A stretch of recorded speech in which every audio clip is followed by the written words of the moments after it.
The temperature in the storage vault hovers at exactly 18 degrees Celsius, controlled, precise, the kind of environment where ancient things might speak, if you know how to listen. In the British Museum's Department of the Middle East, catalogue number 1891509.2553 sits in a climate-controlled drawer. The object itself measures barely 4 centimetres in height, green stone, serpentine to be precise, carved with an intricacy that seems impossible for something created over 4,000 years ago. This is the Seal of Adda, and what it depicts should not exist. On its surface, rendered in reverse, so that when rolled across wet clay, it would leave a positive impression, several figures stand in careful arrangement. On the left, a god with rays emanating from his shoulders rises between two mountains, the sun god Shamash, emerging at dawn. To his right stands another deity. Streams of water flow from his shoulders, fish swimming in the currents. This is Enki, god of wisdom and the subterranean waters. The carving shows the water as literal flowing streams, not symbolic suggestions.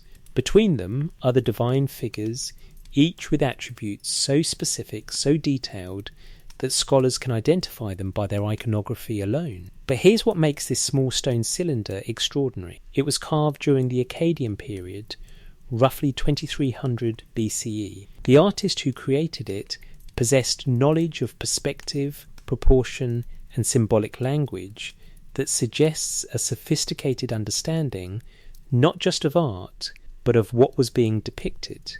These aren't crude representations, they're portraits. The seal shows gods interacting in a scene, not distant, not abstract, present, and it's not alone. Across museums in London, Paris, Berlin, Baghdad and Philadelphia, similar artefacts wait in similar vaults, cylinder seals showing divine figures standing beside humans, stone reliefs depicting gods participating in battles, statues inscribed with accounts of dreams where architectural plans were delivered by beings the Sumerians called the Anunnaki, clay tablets recording conversations, instructions, genealogies of these figures spanning thousands of years, 2 types of evidence, visual and textual, art and writing, and they tell the same story. The question isn't whether the Sumerians believed in the Anunnaki. We know they did. Every text confirms it. The question is something else entirely, something that archaeologists discuss in careful language, hedged with academic qualifications, something that makes conventional timelines uncomfortable. What if the Sumerians weren't creating mythology? What if they were keeping records?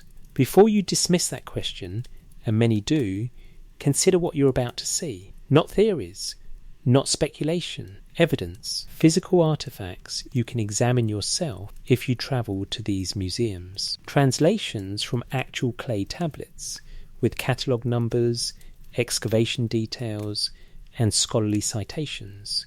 Images carved in stone 4 millennia ago, showing scenes that, if we take them at face value, suggest something our current historical framework struggles to accommodate.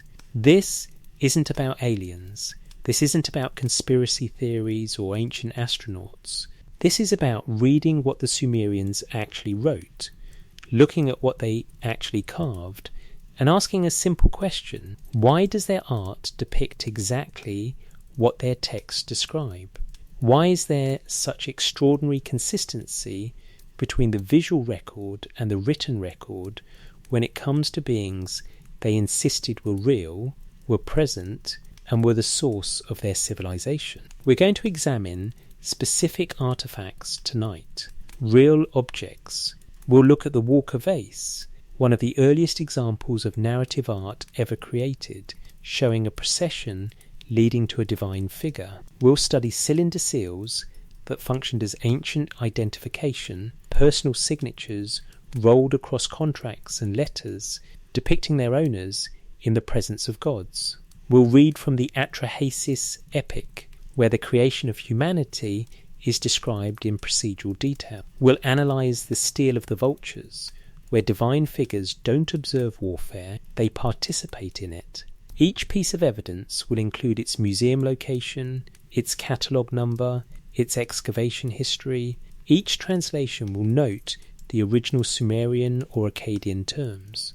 We're not asking you to believe anything, we're asking you to look, because somewhere between dismissing ancient texts as pure fantasy and accepting modern interpretations without question, there's a middle ground. A space where we can examine what the Sumerians actually said, what they actually showed, and why the two records, visual and textual, align so precisely. The Sila Vada shows gods with specific attributes doing specific things. The cuneiform tablets describe gods with those same attributes doing those same things. That's not mythology evolving randomly, that's documentation. Tonight we're going to trace that documentation, not to prove a conclusion, but to present evidence that mainstream archaeology acknowledges exists, but interprets through a very particular lens. We'll present that lens too, fairly. Then we'll examine whether it answers all the questions, or whether some mysteries remain. If you're listening from somewhere quiet, a bedroom in Manchester, an apartment in Toronto, a night shift in Seoul, take a moment to comment where you're watching from. This journey works better when we know we're not alone in asking these questions, when we know others are looking at the same evidence, weighing the same possibilities. The investigation begins with understanding who the Sumerians were, how we discovered them, and how we learned to read their language. Because before we can ask what they recorded, we need to understand how we know what they recorded at all. The story starts in a place that no longer exists, a civilization that was lost for millennia, and a language that died, was forgotten, and then, impossibly, was remembered again, when heaven met earth. Southern Mesopotamia, the land between two rivers. The Tigris and Euphrates flow south from the mountains of Anatolia, carrying snowmelt and silt through what is now modern Iraq, eventually emptying into the Persian Gulf. 5,000 years ago, this delta region looked different. The coastline was further north, the marshlands were more extensive, and in this fertile crescent, something unprecedented happened. Civilization began, not slowly, not gradually building over tens of thousands of years. The archaeological record shows something different. Around 3500 BC, in the space of a few centuries, we see the appearance of cities, not villages that grew into towns that became cities. Cities. Uruk covered 250 hectares at its peak. It had monumental architecture, complex irrigation systems, administrative centres, workshops for specialised crafts, and most significantly, it had writing. The mainstream explanation attributes this rapid development to agricultural surplus, allowing population concentration and labour specialisation. The Sumerians, as we call these people, invented irrigation techniques that made the arid plains bloom. Surplus grain meant not everyone needed to farm. Some could become artisans, others could become priests. A few became administrators, keeping track of the grain in storehouses, the livestock in pens, the workers in fields. And to keep track, they needed records. So they invented writing. This is the conventional narrative, and the evidence supports it, to a point. We do see administrative tablets from Uruk recording grain allotments, livestock counts, and labour assignments. The earliest texts are indeed bureaucratic, mundane, lists, but the Sumerians themselves told a different story. In their own accounts, found on later tablets but referring to earlier times, they described their civilization as a gift, not something invented through trial and error over generations, but something bestowed. They had a word for this concept, me, may. The me were divine principles, the fundamental elements of civilization, not abstract concepts, specific things. Writing was a me, architecture was a me, kingship was a me, metalworking, music, leather tanning, pottery, all me. And according to Sumerian texts, the me came from the gods, specifically from Enki, the god of wisdom, who possessed them and at various times transferred them to humanity. Now, mainstream scholarship interprets this as myth explaining cultural development, a primitive people trying to make sense of their own advancement by attributing it to divine sources. This interpretation is reasonable and fits the evolutionary model of human progress we've constructed over the past century and a half. But let's sit with what the Sumerians actually recorded before we interpret it. They didn't say we gradually developed civilization. They said we received it. They didn't say our ancestors slowly learned agriculture. They said Enki taught the first king, Alulim, how to cultivate the land. They didn't describe a process of cultural evolution. They described an event of cultural transfer. The question, and it's a genuine question, not a rhetorical one, is why? Why would a civilization describe itself this way if the reality was gradual development? Why create a narrative of sudden instruction when their actual experience would have been slow accumulation of knowledge? One answer, because that's what makes for good origin stories. Every culture mythologizes its past, creates founder figures, explains the present through legendary events. Another answer, because that's what they remembered, or more precisely what they inherited from earlier generations who claim to remember. We can't know which answer is correct from the text alone, but we can note what the texts consistently maintain across thousands of years of writing. The Anunnaki, literally those who from heaven to earth came, were described as the source, not symbolic source, actual source. Present beings who established cities, taught agriculture, instituted kingship, gave the me. Let's establish the basic timeline as archaeology has reconstructed it, because this matters for everything that follows. The Ubaid period, 6500 to 3800 BC, shows settled agricultural communities, but no cities, no writing, basic pottery and tools. The Uruk period, 4000 to 3100 BC, shows sudden urbanization. Monumental architecture appears. The first ziggurats are built. Complex administrative systems emerge. And in the final centuries of this period, cuneiform writing is invented. The early dynastic period, 2900 to 2334 BCE, sees Sumerian civilization reach its height. Multiple city-states, Ur, Uruk, Lagash, Nippur, Kish, compete and cooperate. This is when most of the artifacts we'll examine were created. This is when the visual record becomes rich. The Akkadian period, 2334 to 2154 BCE, when a Semitic-speaking people conquered the Sumerian city-states and created the first empire. The Seal of Ada dates to this era. Akkadian becomes the language of administration, but Sumerian remains the language of scholarship and religion. Then waves of invasions, the rise and fall of dynasties, the Neo-Sumerian period, the Old Babylonian period, and eventually the absorption of Sumerian culture into broader Mesopotamian civilization. By 1800 BC, Sumerian was a dead language, preserved only by scribes in temples, copied and studied like Latin in medieval monasteries. But here's the crucial point. Throughout all these periods, the stories remained consistent. Different dynasties, different languages, different political situations, but the accounts of the Anunnaki, their role in founding civilization, their presence in the early days, stayed the same. The names of the gods didn't change. Their attributes didn't change. Their genealogies were preserved. This consistency is worth noting because mythology typically evolves.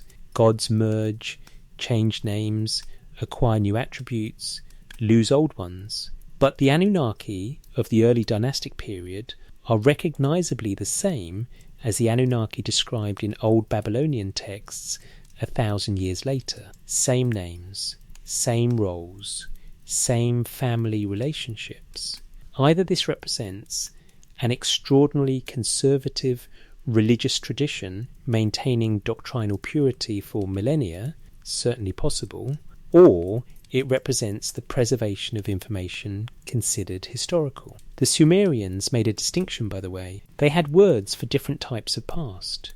Udul-li meant days of old, referring to the recent past within living memory. Udre meant ancient days, the deeper past preserved in tradition. And Udnam-lululu meant the days when mankind first appeared, the time of origins. When they wrote about the Anunnaki, they used that third category, the time of first things, and they wrote about it not as legend, but as genealogy, as chronology, as history. We began rediscovering this civilization in the mid-19th century. British and French archaeologists, driven partly by desire to verify biblical accounts, partly by colonial acquisition of antiquities, began excavating tells, artificial mounds created by millennia of mud brick architecture collapsing and being built upon again throughout Mesopotamia. Paul Marlbotter excavated Nineveh in the 1840s.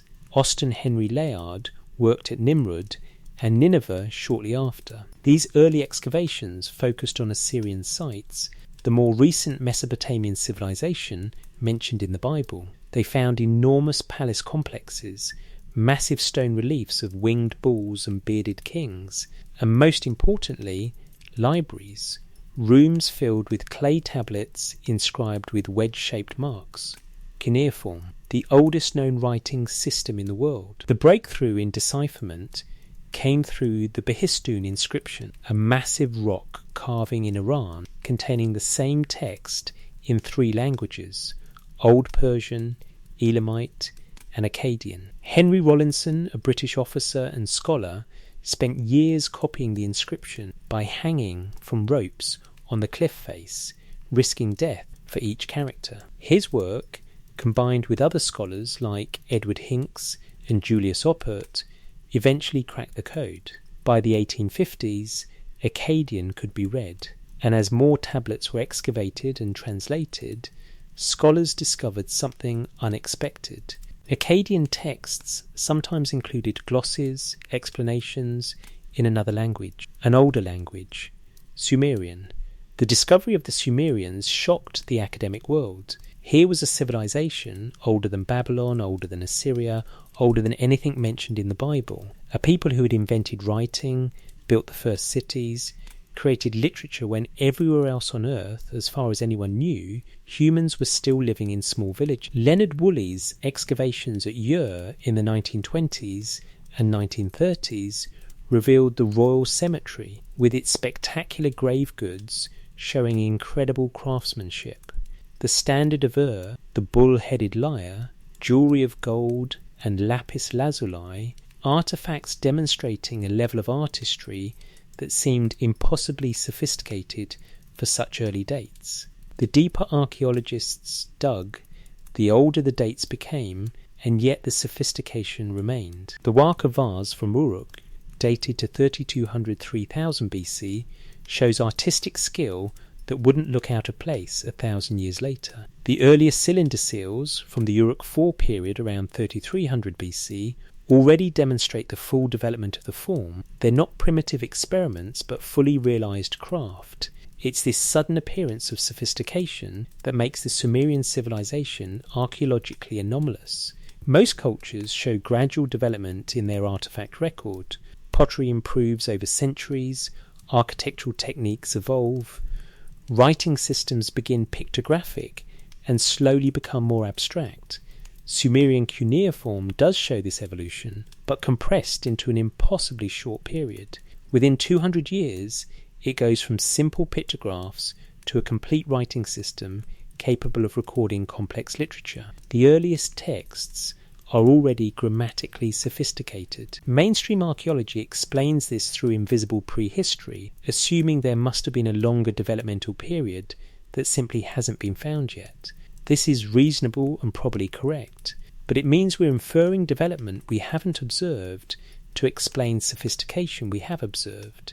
The Sumerians didn't infer this development, they stated directly where their civilization came from. The Anunnaki, 7 sages called the Apkallu, the god Enki transferring the me from the city of Eridu. We have dozens of texts making these claims, not vague mythological references, specific claims. The tablet known as the Eridu Genesis describes the founding of the first cities and names the Anunnaki as the founders. The Sumerian king list, which we'll examine in detail later, begins with when kingship was lowered from heaven, kingship was in Eridu, not developed in Eridu, lowered to Eridu from heaven. The Akkadian text, known as the Poem of the Supersage, describes the 7 Apkallu who came before the flood, stating they completed the plans of heaven and earth. These sages are consistently depicted in art as human-like but with wings, or as fish-garbed figures emerging from water. Not symbolic representations according to the texts, actual descriptions. Berossus, a Babylonian priest who wrote in Greek around 280 BC, recorded traditions from much earlier Sumerian sources. He described a being called Oannes, one of the Apkallu, who emerged from the Persian Gulf and taught the people of the city of Eridu writing, mathematics, agriculture, law, and architecture. Berossus states explicitly that Oannes was not human, that he would return to the sea at night, and that since that time nothing further has been discovered in terms of fundamental knowledge. Now, Berossus is late, writing 2,500 years after the events he describes, but he claims to be preserving traditions from temple libraries, and the details he provides match what earlier texts describe. The consistency spans 3 millennia of written record. So we're faced with a civilization that appears archaeologically with remarkable suddenness, that possesses sophisticated technology and art immediately, and that consistently describes this sudden appearance as the result of instruction by beings called the Anunnaki. We can interpret this as myth, as cultural memory distorted by time, as priests inventing origin stories to legitimize their authority, all valid interpretations employed by scholars. Or we can consider whether the consistency exists because the core claim that something instructional happened at the beginning preserves information. We're not in position to judge yet. We've only established the framework. But as we proceed, keep this question present. If the Sumerians were inventing their history, would we expect the kind of consistency we observe? Would we expect the visual record to match the textual record so precisely? Would we expect the same names, same attributes, same relationships preserved across thousands of years? Or does that level of consistency suggest something else? Not proof, suggestion. The evidence is ahead. First, we need to understand how we read that evidence at all, because the key to understanding Sumerian claims about the Anunnaki isn't just archaeology, it's language. What did they actually call these beings? What words did they use? What did those words literally mean before centuries of scholarly interpretation reshaped them into comfortable mythology? The language itself holds clues, and as we're about to see, those clues become visible only when we look at the original terms the Sumerians inscribed on clay over 4,000 years ago. The language of the gods. Picture a clay tablet, roughly the size of a modern smartphone but thicker, heavier, warm, still damp from the river clay mixed with straw to prevent cracking. A scribe sits cross-legged in the shade of a temple courtyard in Uruk, stylus in hand. The stylus is cut from reed, sharpened to a triangular edge. When pressed into the soft clay at an angle, it makes a wedge-shaped mark. The scribe doesn't draw lines, he makes impressions. Combinations of wedges form signs. Signs form words. Words form sentences. Sentences record everything from grain receipts to cosmic genealogies. This is cuneiform, from the Latin cuneus, meaning wedge, the writing system that preserved Sumerian civilization for us. But for 2,000 years, no one could read it. The last cuneiform texts were written in 75 C in the city of Babylon. After that, the knowledge died.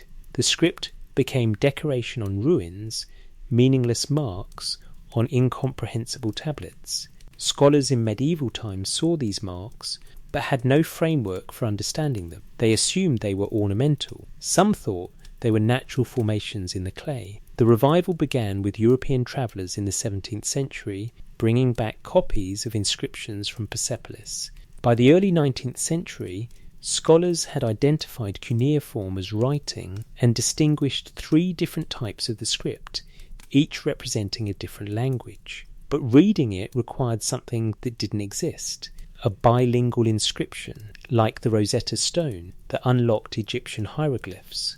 The Behistun inscription provided this key. Carved into a limestone cliff in western Iran, rising 100 meters above the ground, the inscription contains the same text in 3 scripts: Old Persian, Elamite, and Babylonian, a late form of Akkadian. The text commemorates victories of the Persian king Darius I, written around 520 BCE. Henry Rawlinson, a British army officer stationed in Persia, spent years copying the inscription. He worked suspended by ropes, balanced on narrow ledges, risking death with every expedition up the cliff face. His courage gave scholarship its breakthrough. By comparing the known names in Old Persian with their corresponding signs in the other scripts, he and other scholars gradually worked out phonetic values for cuneiform signs. But this unlocked only Akkadian, a Semitic language related to Hebrew and Arabic. When scholars began reading the tablets from Assyrian and Babylonian libraries, they encountered passages that made no sense, lines of text that didn't follow Akkadian grammar, words that didn't fit Semitic vocabulary patterns.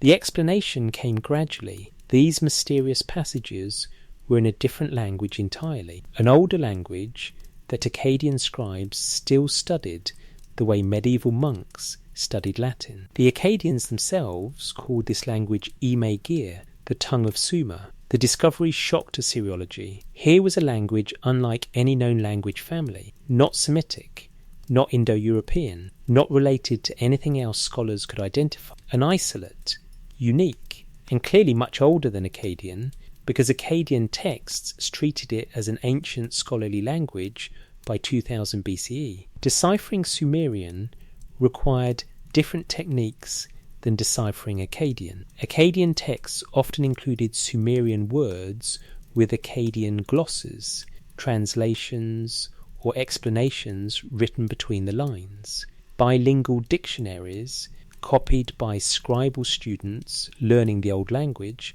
provided word lists. Slowly, painfully, across decades of work by scholars like Francois Thurel Dangin, Arnold Poibil, and Samuel Noah Kramer, Sumerian grammar and vocabulary emerged from the darkness. What they discovered in those texts changed our understanding of human history. Here were the world's oldest literature, hymns, lamentations, epic poems, the world's oldest law codes, the world's oldest mathematical texts showing place value notation and sophisticated calculation techniques, the world's oldest medical texts listing diagnoses and treatments, and texts describing gods, not abstract theology, not philosophical meditation on the divine. Descriptions, names, genealogies, roles, relationships, and over, one term, Anunnaki. Let's examine this word carefully, because its meaning matters.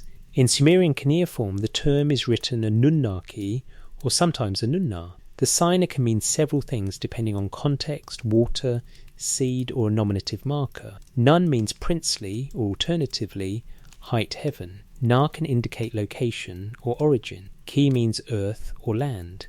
The traditional scholarly translation, princely offspring or offspring of Anu, interpreting Nun as deriving from Anu, the sky god, and Naki as indicating terrestrial location, hence those of royal descent dwelling on earth. But there's an alternative reading based on literal sign values that some researchers, looking at the component parts, translate as those who from heaven to earth came. The signs can support this reading, Nun as heaven, Nu as directional from, Ki as earth. This translation appears in some older scholarship and has been revived by researchers examining alternative interpretations.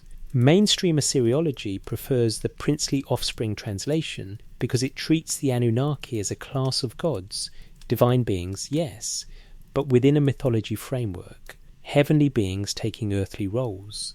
The alternative reading shifts the meaning subtly but significantly. It emphasizes arrival rather than status, movement from one place to another rather than genealogy. In this reading, the term itself describes a journey from heaven to earth. The texts themselves provide context for which reading makes more sense. In the Atrahasis epic, the Anunnaki are described working, digging canals, clearing rivers, they complain about the hard labour. This eventually leads to humans being created to take over the work. The text portrays this as a labour dispute between classes of gods. The Anunnaki, doing physical work, rebel. The Igigi, higher-ranking gods, need a solution. If Anunnaki means princely offspring, why are they doing manual labour? Why does the text emphasise their physical work as a grievance? The narrative makes more sense if Anunnaki refers to a group who came to Earth for a purpose, resource extraction, terraforming, whatever terminology fits, and found the work harder than expected. In Inanna's descent to the underworld, the Anunnaki appear as judges. 7 judges sitting in the throne room of Hierarchical, queen of the underworld. They pass judgment on Inanna, who has descended to the land of the dead. The text describes them as having specific authority, specific judicial function. Again, princely offspring works as a translation, but those who came from heaven to earth works equally well if we understand them as a delegation with assigned responsibilities. The Enuma Elish creation epic names the Anunnaki explicitly in Tablet 6. After Marduk defeats Tiamat and creates the cosmos, the text states, when Marduk heard the words of the gods, his heart prompted him to fashion artful works. Opening his mouth, he addressed Ea to impart the plan he had conceived in his heart. I will take blood and fashion bone. I will establish a savage. Man shall be his name. Truly, savage man I will create. He shall be charged with the service of the gods, that they might be at ease. The text continues, Ea answered him, speaking a word to him, giving him another plan for the relief of the gods. Let but one of their brothers be handed over. He alone shall perish, that mankind may be fashioned.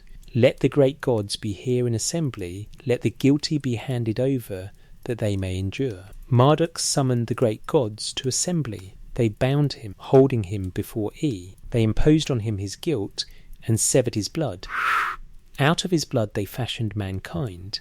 The god who is sacrificed is named Chingu, who had led Tiamat's forces. And the text states the Anunnaki, the great gods, replied to him, to Lugal Dimarunkia, counsellor of the gods, their lord. It was Chingu who contrived the uprising and made Tiamat rebel and join battle. They bound him, holding him before Ea. They imposed on him his guilt and severed his blood.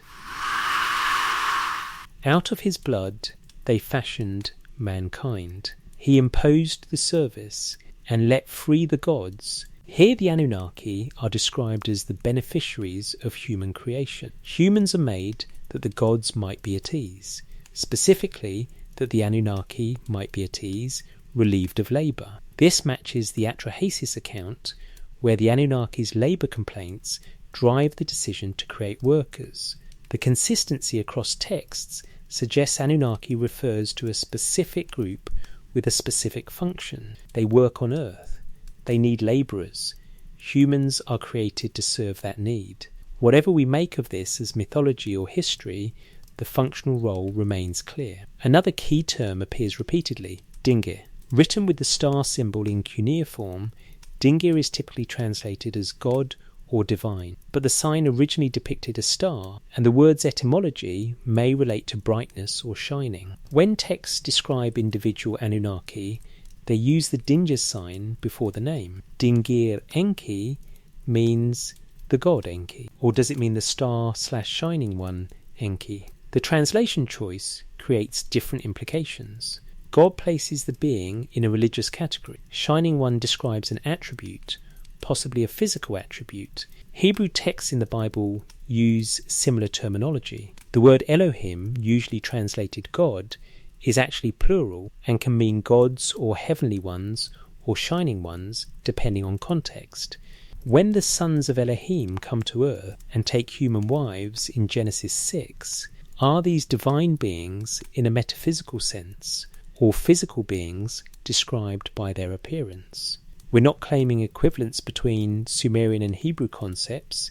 They're different cultures, separated by geography and time. But we're noting that ancient terminology describing these beings often emphasizes light, brightness, shining, attributes, that could be literal descriptions rather than metaphorical divinity. Another Sumerian term worth examining, me. We mentioned these earlier as divine principles or powers. Texts enumerate the me, kingship, priesthood, truth, descent into the underworld, ascent from the underworld, sexual intercourse, prostitution, music, the art of metalwork, scribeship, craftsmanship, and dozens more. In the poem Inanna and Enki, the goddess Inanna travels to Eridu to visit Enki, god of wisdom. Enki gets drunk during a feast and gifts Inanna the me. She loads them onto her boat and sails away. When Enki sobers up and realises what he's done, he sends servants to retrieve them, but Inanna escapes to Uruk with the me, bringing civilization to her city. The narrative reads like political allegory, perhaps recording the transfer of cultural preeminence from Eridu to Uruk during the Uruk period. But the me themselves are described as physical objects, things that can be carried, loaded onto boats, stolen, not abstract concepts, but concrete items embodying powers. This matters because if me are physical, teachable technologies or knowledge systems, then the texts describing their transfer from gods to humans describe technology transfer, knowledge transfer, which brings us back to the question of what kind of record the Sumerians were keeping. Were they explaining cultural development through metaphor, creating explanatory myths for knowledge they'd actually developed themselves? Or were they describing, in the terms available to them, actual transfer of knowledge from an outside source?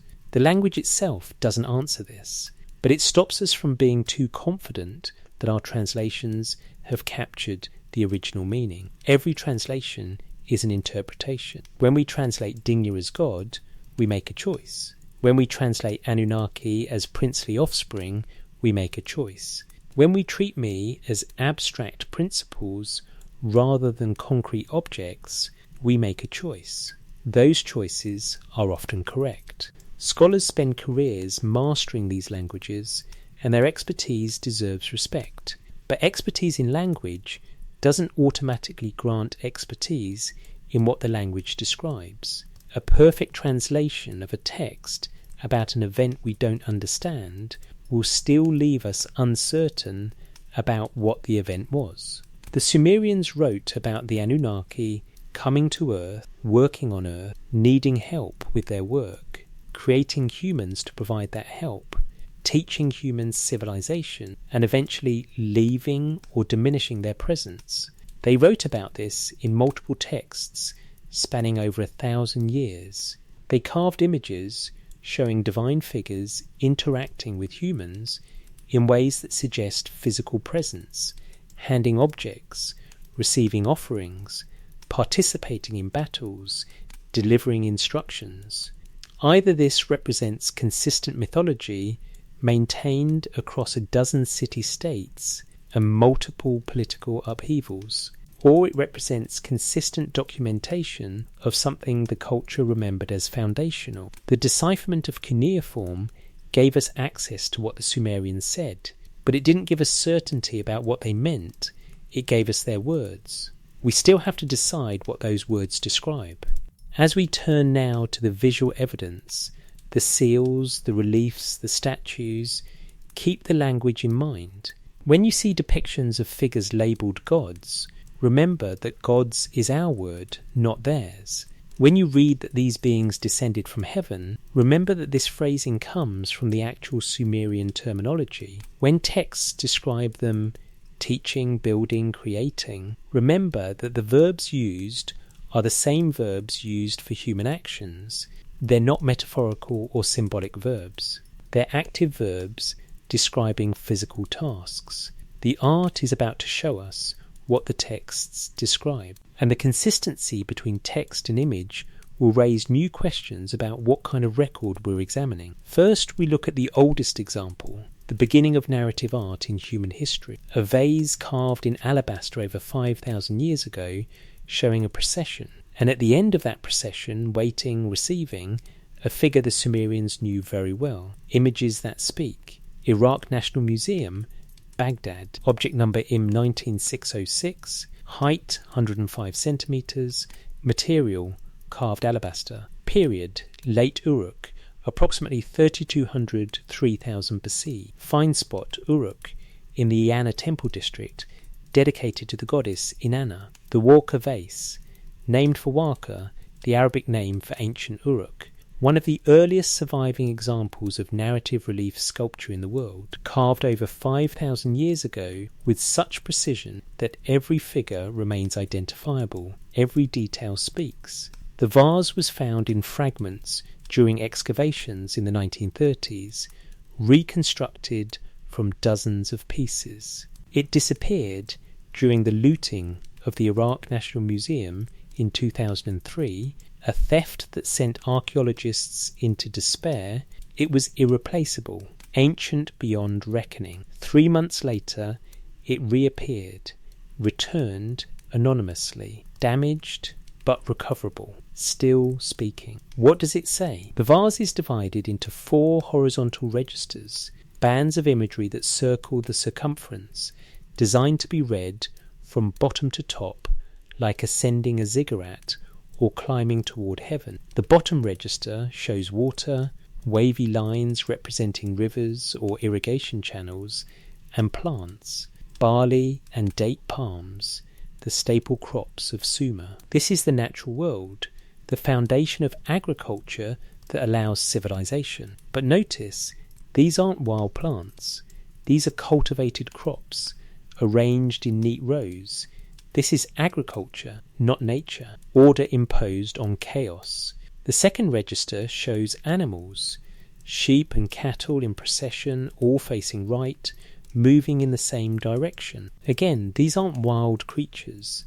These are domesticated livestock, the herds that provided meat, milk, leather and wool, the foundation of pastoral economy. The third register shows humans, naked men in procession, each carrying a vessel or basket. They're bringing offerings, agricultural products, rendered goods from their labour. The offerings pile up, accumulate, flowing towards something outside the frame of this register. The fourth register, the top, shows where the offerings go. Here the relief becomes more detailed, the carving more careful. On the right stands a large figure, larger than the others, which in ancient Near Eastern art signifies greater importance. This figure wears an elaborate garment, a netted skirt with a long decorative element falling behind. Before this figure sit 2 tall poles, each topped with a distinctive ribbon symbol that represents Inanna, goddess of love, war, fertility, and the planet, Venus. Before these poles stands a smaller male figure, also in ceremonial dress, this one with a long skirt and exposed upper body. He carries offerings toward the large figure. Behind him, the procession continues, attendants bringing more goods, more offerings. The large figure in the netted skirt is Inanna, or more precisely, a representation that every Sumerian viewer would have recognized immediately as Inanna or her priestess. Possibly the two concepts weren't distinguished, the high priestess embodying the goddess, or the goddess manifesting through the priestess. The text suggests the lines could blur. The male figure presenting offerings is most commonly identified as the king or chief priest of Uruk. Some scholars argue it depicts the sacred marriage ceremony, the ritual union between the king and Inanna's priestess that ensured fertility for the land and legitimacy for the ruler. This is the mainstream interpretation, a ceremonial scene depicting religious ritual, showing the proper relationship between human and divine, between ruler and deity. The offerings flow upward through the registers from nature to goddess, demonstrating the proper order of society, nature cultivated, animals herded, humans labouring, all directing resources to the temple where the goddess resides. It's a compelling interpretation. It fits what we know about Sumerian religion, temple economics, and royal ideology. The vase becomes a statement of cosmic order made physical. But let's look at what's literally depicted before we interpret. The image shows a figure, larger than others, receiving goods. This figure stands beside symbols of identity, the poles with ribbons, as if those symbols announce who this is. The offerings are substantial: baskets of food, jars of what might be oil or beer, textiles. The procession of naked workers suggests this isn't a one-time ceremony, but ongoing provision, regular supply. The figure receiving these goods is positioned at a table or altar, with vessels arranged. Behind the figure, though damaged in the original and difficult to make out in some reconstructions, appears to be an architectural element, possibly indicating the interior of a building or sanctuary. If we strip away interpretation and describe only what the carving shows, there is a figure distinguished by size and dress, receiving regular deliveries of food and goods from an organised labour force within or near a significant building. This could describe religious ceremony. It could also describe economic administration, or both simultaneously the temple as economic centre. But here's what makes the Walker vase significant for our investigation. It shows direct interaction. The king or priest isn't worshipping from a distance. He's handing goods directly to the goddess figure. She's present, right there, receiving. Ancient Near Eastern art often depicts gods as distant, in the sky, in separate divine realms, observing from above. But here, at the earliest edge of civilization, the art shows proximity, physical proximity, a transaction taking place in shared space. The imagery implies presence, not metaphorical presence, physical presence. Mainstream interpretation would say, of course it shows physical presence, because the ritual involved the physical presence of the priestess embodying the goddess. The carving depicts the ritual, and rituals happen in physical space. True. But the Sumerians made a distinction between representation and presence. They had statues of gods for worship, stand-ins for the divine. But they also described instances where the gods themselves were present, not represented. The texts make this distinction. The language differentiates.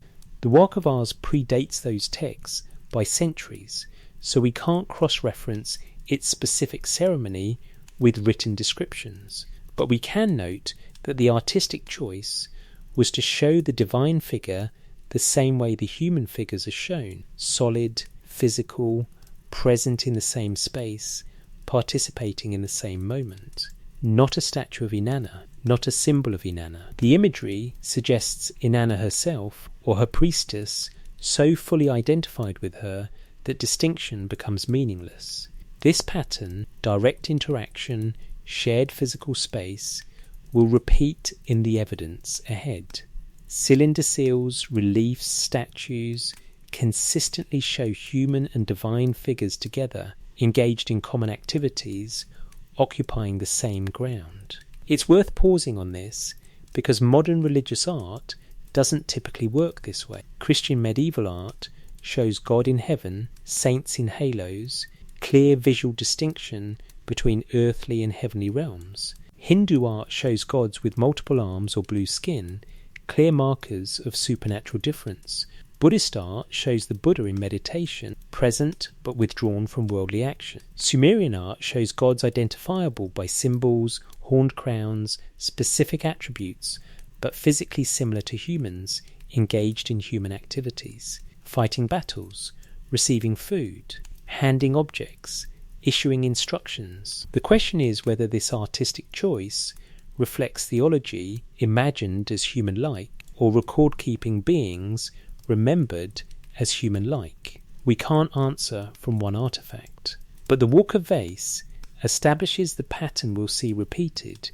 When Sumerians depicted interactions with the divine, they depicted them as physical interactions in shared space. The vase also shows something else worth noting: hierarchy through size. Inanna's figure is larger than the king's figure, which is larger than the workers' figures. Ancient Near Eastern art uses size to indicate importance, not to show physical reality. The king isn't literally twice as tall as his subjects, or isn't he? The texts describe the early kings, the antediluvian rulers we'll examine later, as having extraordinary stature. Gilgamesh, the famous king of Uruk from the early dynastic period, is described in the Epic of Gilgamesh as 2/3 divine and 1/3 human, whatever that means physiologically, but is also described as extraordinarily tall, strong, physically imposing beyond normal human capacity. Are these descriptions metaphorical,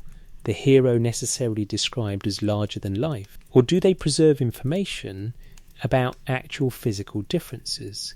If the Anunnaki were physical beings, would they necessarily have been human-sized?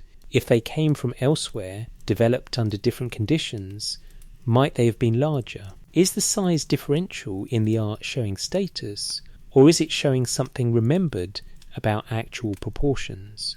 We're speculating now, extending beyond what the evidence states. But the question is worth asking. Why does the art consistently show divine figures as larger when it could show them as separate, as above, as in another realm entirely? The choice to show them larger, but in the same frame, suggests they were remembered as present, but different.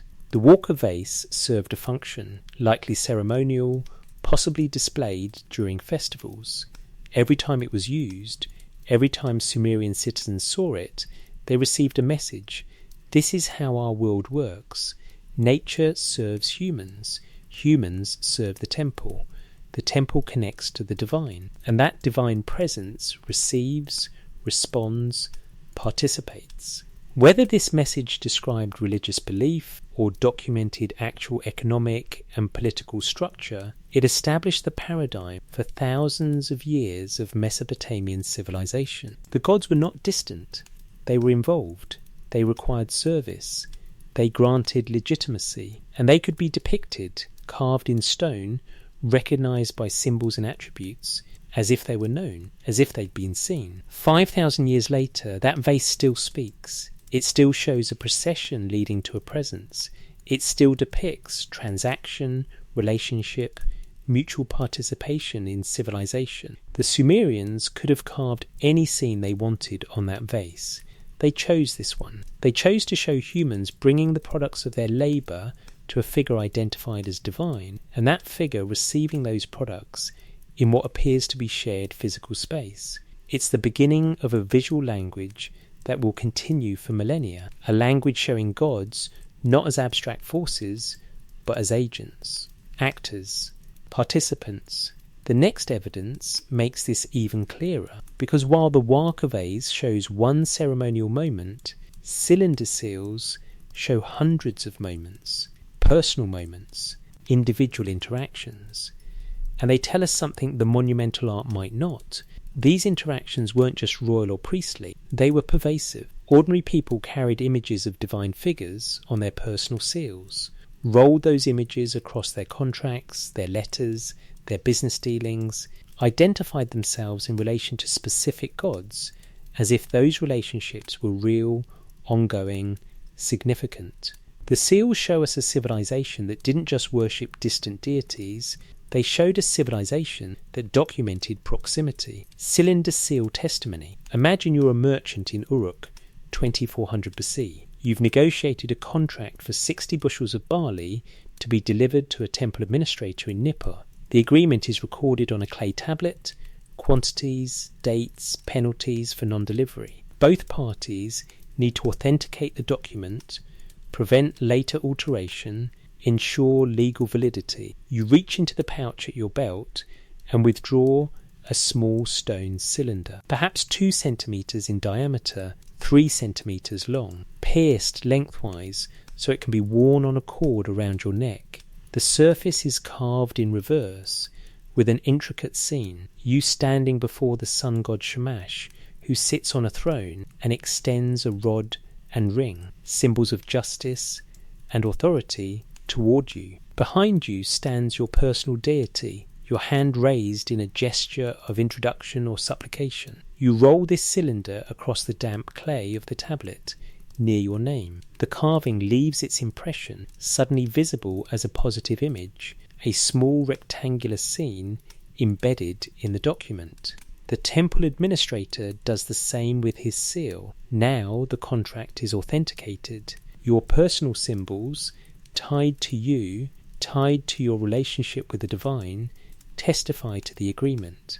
This was cylinder seal technology, part signature, part identity card, part spiritual connection. And across thousands of these seals, spanning centuries of use, we see the same pattern, humans depicted alongside gods, in scenes suggesting relationship, contact, mutual recognition. The British Museum holds one of the world's largest collections of cylinder seals, thousands of them from every period of Mesopotamian history. Walking through the galleries, case after case displays these tiny objects, each one a window into how ancient people visualized the divine. Let's return to the Seal of Adda, catalogue number 1891,509.2553, which opened our investigation. It dates to the Akkadian period, roughly 2300 BCE, carved from green serpentine stone. When rolled across clay,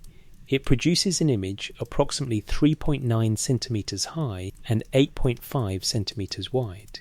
The scene it depicts has become one of the most studied in Mesopotamian iconography because it shows multiple deities in a single frame, each identifiable by specific attributes arranged in a narrative sequence. From left to right, first, a deity with wings and a weapon striding forward. This is likely Ninurta, god of war and hunting, identifiable by his aggressive stance and martial attributes. Next, the goddess Ishtar Arcadian equivalent of Sumerian Inanna. She is identifiable by the weapons rising from her shoulders, swords or possibly date palm fronds, her symbol. She stands on a lion, an animal associated with her. She wears a horned crown, the defining attribute of divinity in Mesopotamian art. Centre of the composition, the sun god Shamash. Rising between two mountains, rays emanate from his shoulders. He holds in his right hand a serrated blade, his saw, the tool he uses to cut through the mountains at dawn. His left hand is raised. The mountains themselves are rendered as two shapes with distinctive flat tops, the cosmic mountains at the edge of the world where sun rises. To the right, the water god Ea Onyametan. His attributes are unmistakable. Streams of water flow from his shoulders, and in those streams swim fish. This iconography appears so consistently for Ea Enki that when you see a figure with water and fish, identification is certain. Behind him stands a smaller figure, his two-faced minister Usmu, who looks both forward and back simultaneously. At the far right, a small worshipper figure and the inscription Adda, the scribe. This seal belonged to a scribe named Adda. It served as his personal identifier, his signature rolled across documents, his claim to professional authority sanctioned by divine witness. But look at what it depicts. Not abstract divine symbols, not distant gods in celestial realms. Four deities in a scene that suggests specific moment, specific location, the dawn, when sun rises between mountains, when water god stands witness, when warrior and goddess attend the event. The carving quality is extraordinary. Each figure's posture, gesture, and attributes are precisely rendered despite the tiny scale. The artist who carved this seal in reverse, remember the carving process, requires visualizing the final positive image while cutting away stone in mirror image, possessed remarkable skill. More importantly, the artist knew exactly what to depict. The scene follows established conventions that were consistent across hundreds of seals. When you see rays from shoulders, that's Shamash. When you see water streams and fish, that's Enki. When you see horned crown, that marks divinity. This visual language was standardized, shared across Mesopotamian culture. Why does this matter? Because standardization suggests documentation. When every artist depicts Enki with water streams in the same way, across different cities, different time periods, different patron preferences, that consistency implies the depiction preserves information. Not just Enki is associated with water as abstract concept, but Enki appears this way as description. Compare this to Christian iconography. Saints have attributes, St. Peter has keys, St. Sebastian has arrows, but these are symbolic. The keys represent authority given by Jesus. The arrows represent his martyrdom. They're not descriptions of what Peter and Sebastian look like. They're memory aids for identification. Mesopotamian divine attributes sometimes work symbolically too, but water flowing from Enki's shoulders isn't symbolic of his association with water, it depicts water flowing. The fish aren't symbols of aquatic realm, they're fish, swimming in actual streams. The difference is subtle, but significant. Symbolic attributes stand for something else. Descriptive attributes show what's there. Another famous seal in the British Museum collection, known as the Temptation Seal, BM 89326, shows two figures seated on either side of a tree, with a serpent standing upright behind one of them. This seal has generated enormous debate because of its superficial similarity to the Genesis account of Eden. But the scene almost certainly depicts something from Sumerian mythology, possibly related to the plant of immortality Gilgamesh seeks, possibly showing Ningishida, the serpent god. What matters isn't biblical connection. What matters is that the seal depicts gods in anthropomorphic form engaged in specific actions, sitting, guarding, holding objects.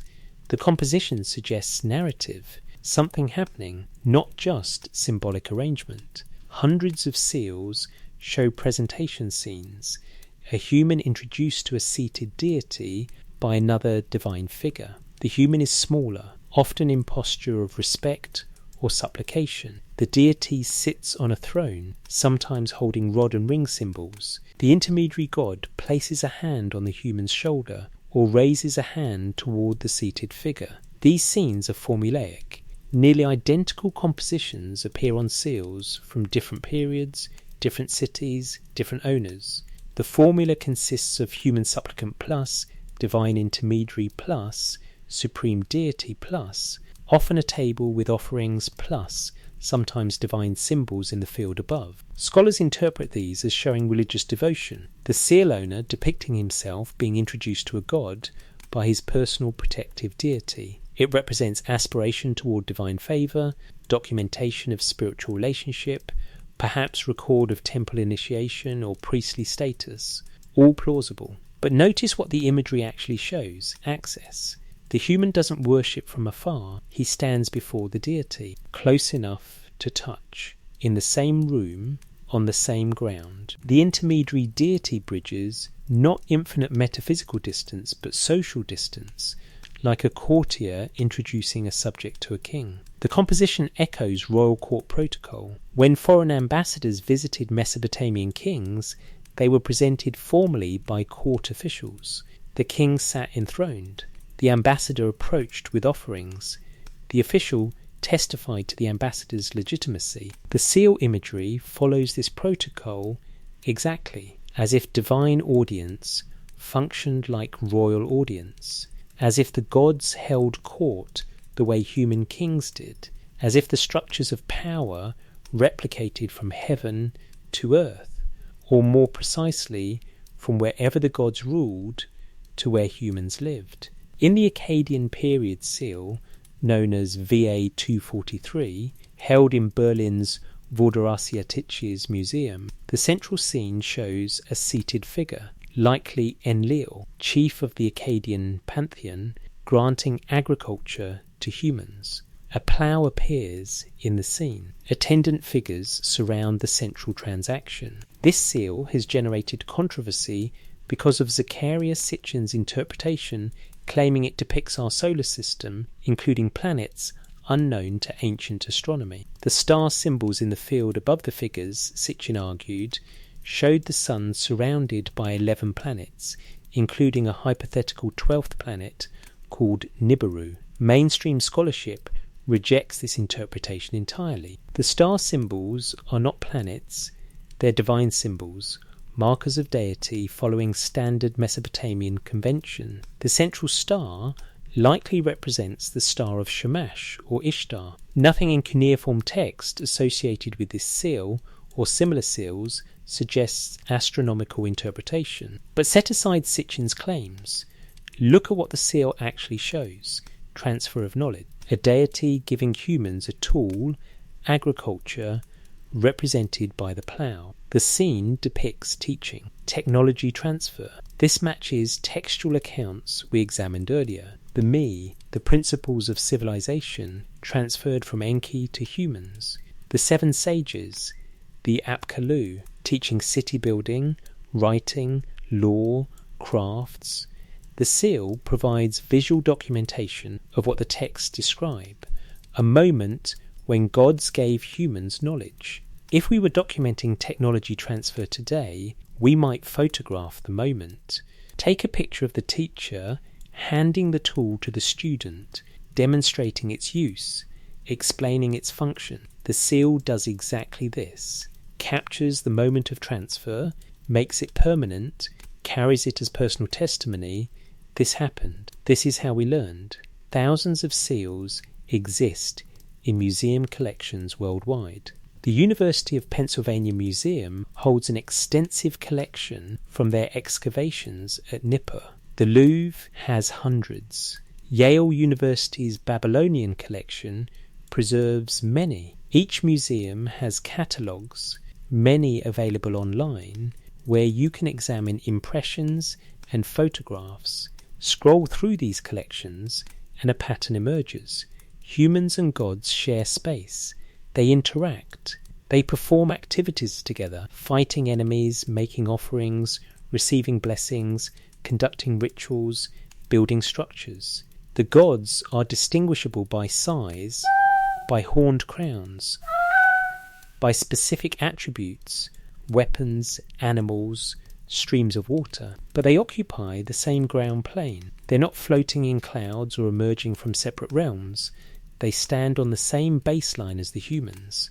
This consistent artistic choice suggests a worldview where divine and human realms overlapped, where the gods were accessible, where interactions happened regularly enough that depicting them on personal seals made sense, as if these relationships were real, ongoing, significant to daily life. Contrast this with later religious art. Byzantine icons show Christ and saints in gold backgrounds, timeless space, clearly separated from earthly realm. Islamic art traditionally avoids figurative representation of the divine entirely. Hindu art shows gods in cosmos-spanning forms or in clearly mythological contexts, riding animals through clouds, battling demons across dimensional planes. Mesopotamian art shows gods standing next to humans, at the same scale, give or take hierarchical sizing, on the same ground, doing comprehensible things. Either this represents how they imagined gods, in relatable, accessible terms, or how they remembered gods as present, physical, interactive. The seals can't tell us which interpretation is correct, but they preserve a consistent visual testimony. For thousands of years, Mesopotamian people depicted divine-human interaction as physical co-presence in shared space. And it wasn't just the seals.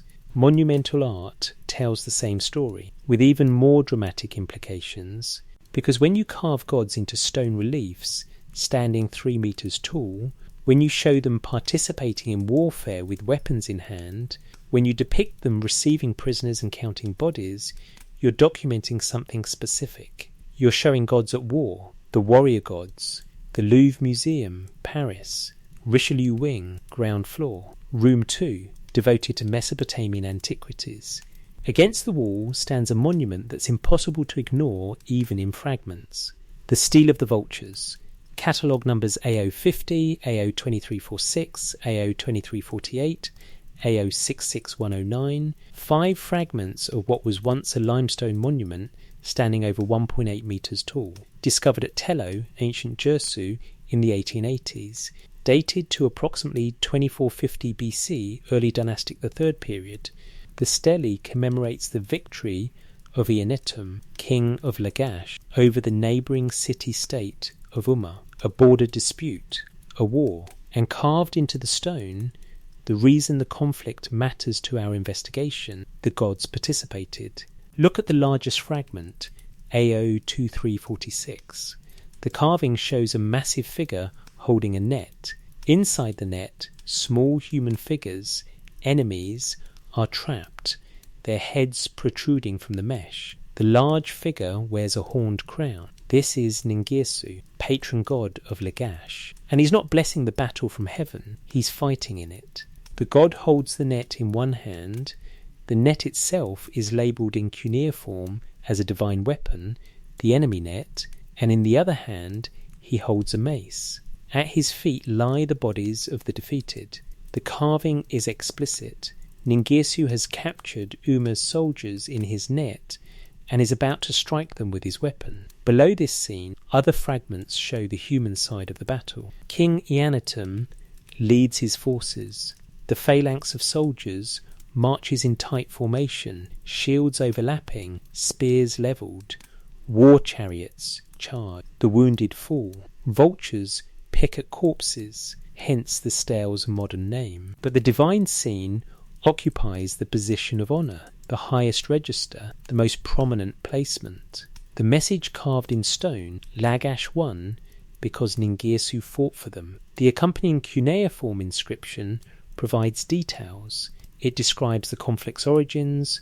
Umma had violated treaty boundaries, seized irrigation water belonging to Lagash. Eannatum, following orders from Ningirsu delivered through omens and dreams, mobilised his army. The text states, Ningirsu, warrior of Enlil, set the great net for Umma, he struck it down. There were 3,600 men who were killed, the number is specific.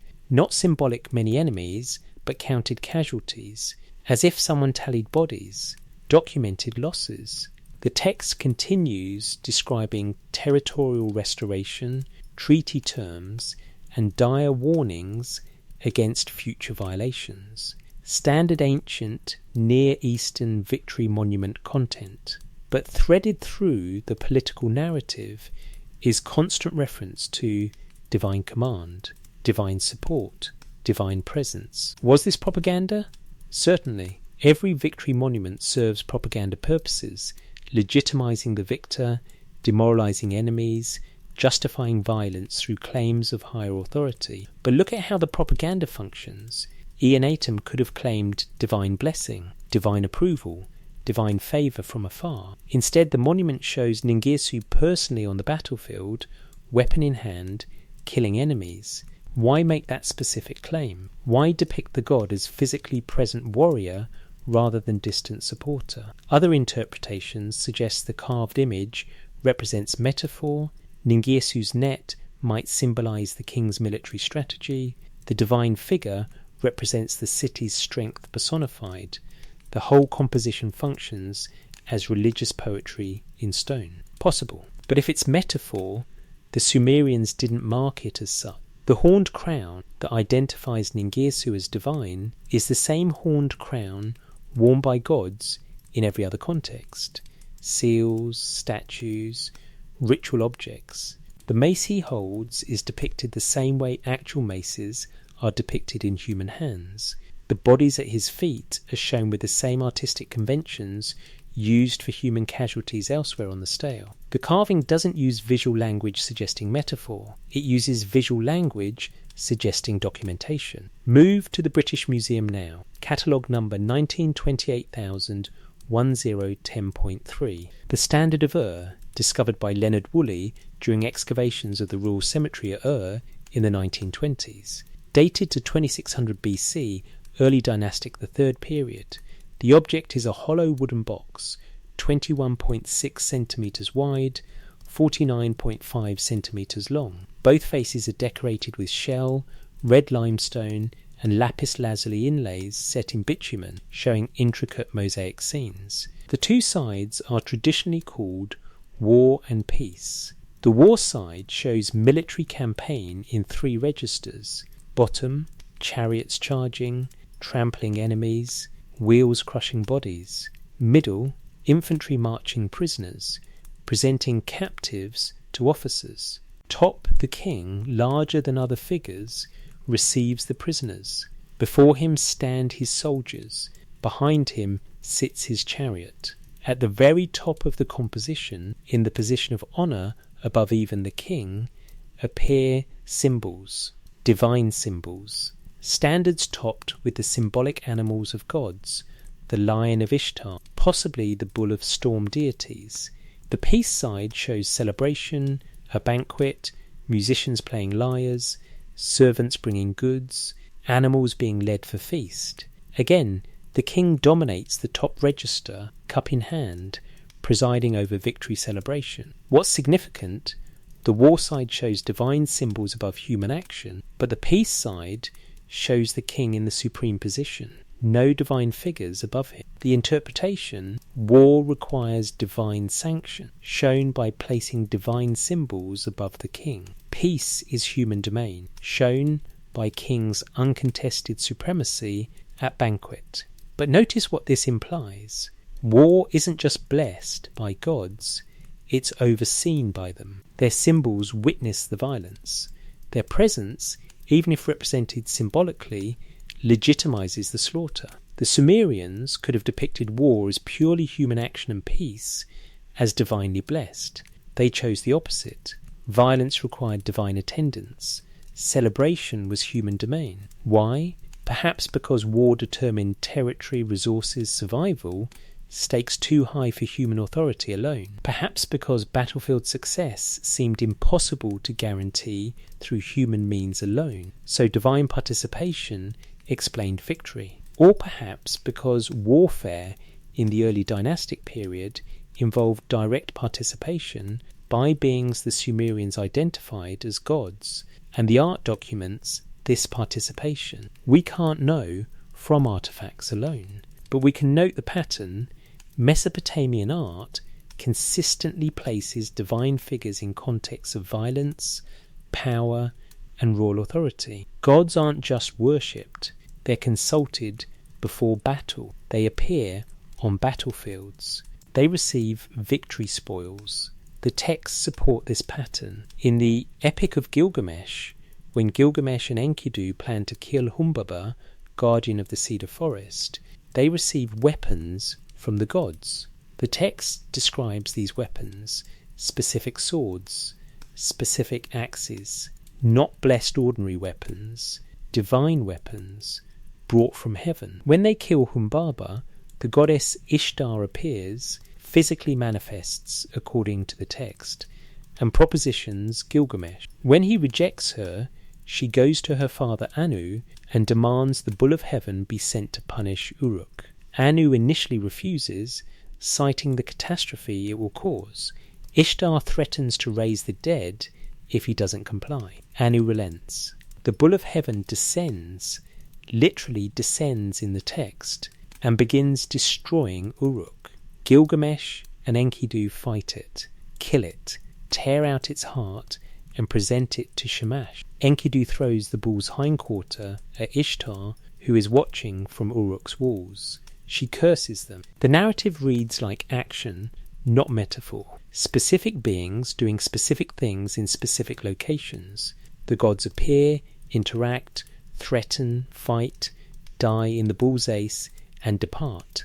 Later, when the gods gather in council to decide Enkidu's fate, he must die for killing Humbaba and the bull. The text describes the deliberation. Different gods take different positions. Shamash argues for mercy. Enlil insists on punishment. Eventually consensus emerges. Enkidu must die. Gilgamesh will be spared. The council functions like human political assembly, debate, voting, enforcement of decision. Not inscrutable divine mystery, but comprehensible political process scaled to cosmic level. If these beings were present and physical, would their decision-making processes resemble human political processes? Would they have hierarchies, disputes, negotiations? Or would we expect something utterly alien, incomprehensible through human categories? The Mesopotamian texts consistently describe divine politics in human terms.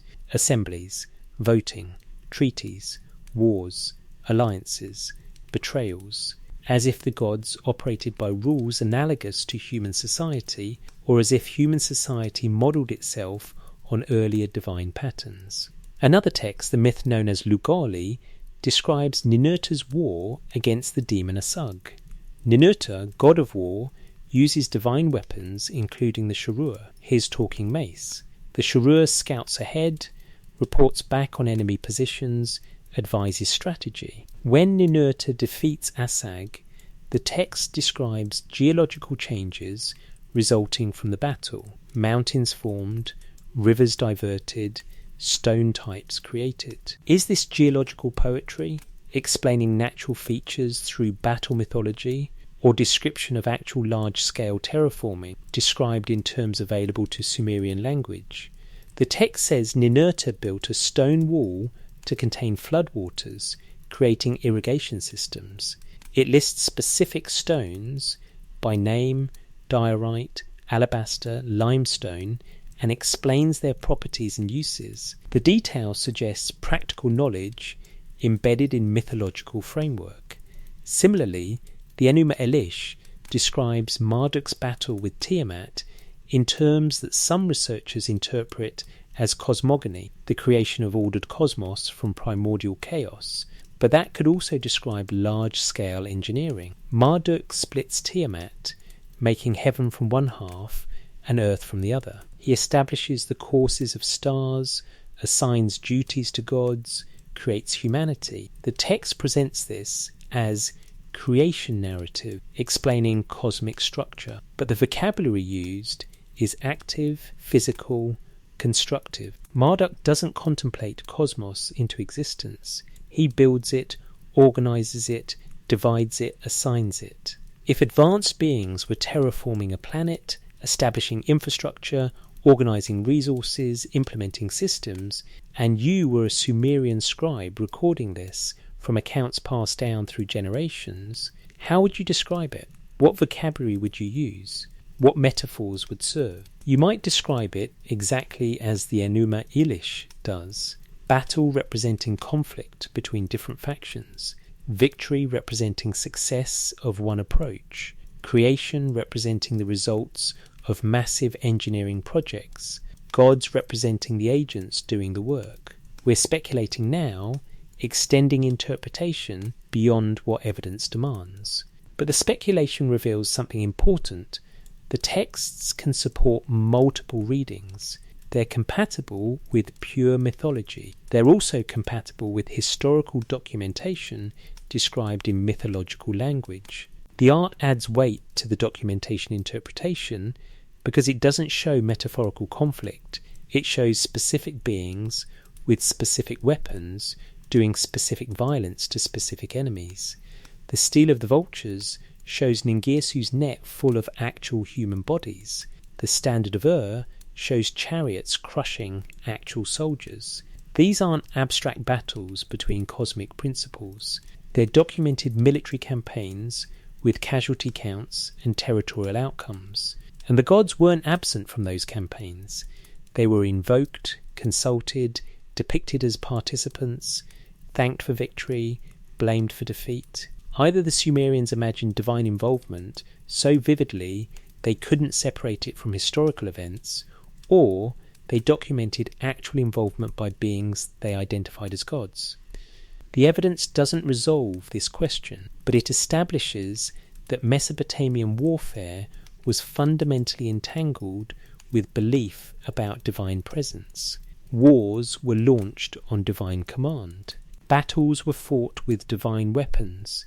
Victories were attributed to divine action. This pattern continues throughout Mesopotamian history. Assyrian kings of the first millennium BC, over 1,000 years after the Stele of the Vultures, still described military campaigns as divinely commanded, victories as divinely granted, enemies as defeated by specific named gods.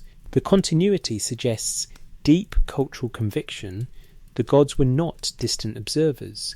They were invested participants in human affairs, particularly in matters of war, kingship, and territorial control. And sometimes, according to the texts, they communicated not through omens or priestess interpretation, but directly, through dreams, through visions, through appearances that the texts describe as physical, specific, and instructional. which brings us to one of the most detailed accounts of divine-human interaction in Sumerian literature, the cylinders of Gudea, where a king receives architectural plans from a god, describes the dream in extraordinary detail, and builds exactly what was shown to him. If that account is historical, it documents direct technology transfer. If it's mythological, it's remarkably specific mythology, listing materials, measurements, and construction techniques with engineering precision. The boundary between categories blurs again,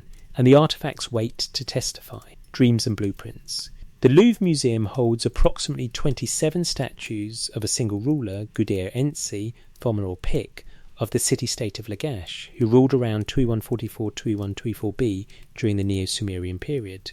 27 statues, all of the same man, each inscribed with cuneiform texts, each commissioned by Gudea himself, installed in temples throughout his territory. This wasn't vanity. This was documentation. One statue in particular, actually a pair of statues, catalogue numbers AO 3293 and AO 4108, shows Gudea holding on his lap what appears to be an architectural plan. The tablets resting on his knees show the layout of a temple, including measurements.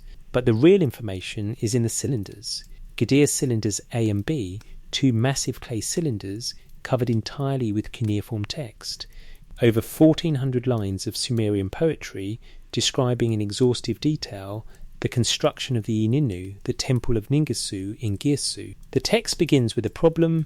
Gudea doesn't understand why the rituals aren't working, why the gods seem distant, why prosperity isn't flowing to Lagash. He performs divination, he fasts, he prays, and then he dreams. The dream sequence takes up substantial portion of cylinder A. In the dream, a man appears to Gudea. The text describes him. In the dream, there was a man. He was enormous. By his crown, he was a god. By his wings, he was the Anzu bird. By his lower parts, he was a flood wave. Mixed attributes, human-like in body, divine crown Rodimplitli, wings like the Anzu divine bird's creature, lower body like flood wave. The description suggests composite form, or possibly describes clothing equipment that resembled these things. This figure speaks to Gudea, commanding him to build a temple. But Gudea doesn't understand the instructions. The figure shows him a tablet. The text says a tablet of lapis lazuli, with a plan of a building drawn on it. Then a woman appears. The text describes her a woman. Who was she? She carried a golden stylus. She held a tablet of stars on her knees. She was consulting it. Two more figures appear, a divine warrior holding a weapon, and a donkey pawing the ground impatiently beside a chariot, ready to depart. Gudea wakes confused. The dream was vivid, but incomprehensible. He doesn't know who the figures were, what the tablet meant, why the donkey was impatient. So he does what any Sumerian ruler would do. He consults a divine dream interpreter. He travels to the goddess Nanshi, expert in dreams. He describes everything he saw. Nanshi explains the man was Ningirsu himself, commanding construction of his temple. The tablet showed the building plan. The woman was Nisaba, goddess of writing and wisdom, holding the stellar tablets, astronomical, astrological charts, to determine the propitious time for construction. The warrior was Ningasida, Gudea's personal protective deity. The donkey represented Ningirsu's impatience to see the work begin. Nanshi instructs Gudea on how to proceed, purify himself, make offerings, prepare the ground, and await further instruction. Gudea does this, and has a second dream. This time, Ningirsu appears alone and gives detailed specifications. The text preserves these specifications: dimensions of rooms, types of wood required, sources for stone, metalwork requirements, labour organisation, offerings to be made at each construction phase. The detail is extraordinary. The text lists specific materials: cedar from the Amanus Mountains, gold from Hahum, copper from Kimash, diorite from Magan, carnelian from Ethiopia. These are real places, real trade routes, actual materials that archaeological excavation confirms were imported to Sumer. The text describes specific construction techniques, foundations laid in certain patterns, walls built to certain heights, door frames constructed with specific wood joints, roofing beams arranged in specific configurations, and throughout, Gudea emphasizes that he's following divine instruction. He builds nothing according to his own plan. Everything matches what Ningirsu showed him. When the temple is complete, Gudea holds an elaborate dedication ceremony. The text describes this too, the processions, the offerings, the songs, and then Ningirsu takes up residence in the temple. The text says, Ningirsu entered his house. The phrasing suggests physical entrance. The god arrives, inspects the work, approves and settles in. Offerings are brought. Festivals begin. Prosperity returns to Lagash. Mainstream interpretation treats this as religious literature. Gudea legitimizes his construction project, a massive economic undertaking requiring significant resources and labour, by claiming divine command. The dream sequence provides theological justification for political action. The detail about materials and construction demonstrates Gudea's piety and thoroughness. The happy ending validates his reign, all reasonable. But let's examine what the text literally describes before we categorize it. A ruler has a vivid visual experience where a figure appears and shows him building plans on what the text calls a tablet, whether stone tablet or some other object. The figure is described in specific visual terms: enormous size, crown, wings, unusual lower body. Other figures appear with their own specific attributes and actions. The ruler doesn't understand the vision. He seeks expert interpretation from someone known for dream analysis. She explains what he saw, identifies the figures, and provides instructions for proceeding. The ruler follows these instructions and receives more detailed information, specifications for construction, lists of materials with geographic sources, techniques for assembly. He builds according to these specifications. The completed structure matches what was shown in the vision. This sequence could describe 1. Pure religious experience, a dream interpreted through existing theological framework, inspiring a construction project that Gudea then executed according to traditional temple architecture. 2. Political propaganda, Gudea inventing divine authorization for a project he already planned, using dream narrative to legitimize his authority. 3. Actual contact, some form of communication from non-human intelligence providing specific technical information. The text itself supports any of these readings, but certain details are worth noting. The dream doesn't follow typical mythological patterns. Gods in Mesopotamian myths usually appear clearly identifiable, announce themselves by name, deliver unambiguous commands. Gudea's first dream is confusing. He doesn't recognize the figures. He doesn't understand the message. This confusion requires the second interpretive step with Nanshi. If Gudea were inventing the dream for propaganda, why make it confusing? Why introduce a problem that requires solution divine interpretation? Cleaner propaganda would have Ningirsu appear clearly, command clearly, and be obeyed directly. The confusion suggests the text may preserve something about actual experience, whether psychological dream experience or something else. Real dreams are often confusing. Real visions require interpretation. The narrative structure mirrors how humans actually process unclear information. Second, the technical specificity. The text doesn't just say build a temple. It provides a materials list with geographic sources. Archaeological evidence confirms these were actual trade routes. Gudea actually did import diorite from Magan Mun. For his statues, we have the statues carved from diorite, a stone that doesn't occur locally. If the dream were entirely invented, would Gudea bother specifying accurate trade geography, or would he keep it vague, precious stones from distant lands? The specificity suggests either A. Gudea planned the construction thoroughly before inventing the dream narrative and thus included real logistics, or B. the dream actually conveyed specific logistics that Gudea then implemented. Third, the astronomical element, Nisaba holding a tablet of stars and consulting it to determine proper timing. Mesopotamian temples were astronomically aligned. Construction dates were chosen based on celestial observations. The mention of astronomical consultation isn't metaphorical, it describes actual practice. But why include this detail in the dream? If Gudea added astronomical timing in his planning phase, separate from any dream, why attribute that planning to a goddess in the dream showing him star tablets, unless the vision itself included reference to astronomical timing? Unless whoever or whatever communicated the plan also indicated when construction should begin based on celestial configuration. We're reading between lines now. But the text invites this reading because of what it includes and emphasizes. Fourth, the second dream provides information the first didn't. If both dreams were Gudea's psychological creations, they'd likely overlap or repeat. Instead, they sequence problem posed, interpretation sought, solution provided. That structure suggests information being communicated in stages, with human incomprehension requiring adjustment of communication method. Again, this fits both psychological and contact explanations. Dreams often work in series, with the unconscious mind working through problems across multiple nights.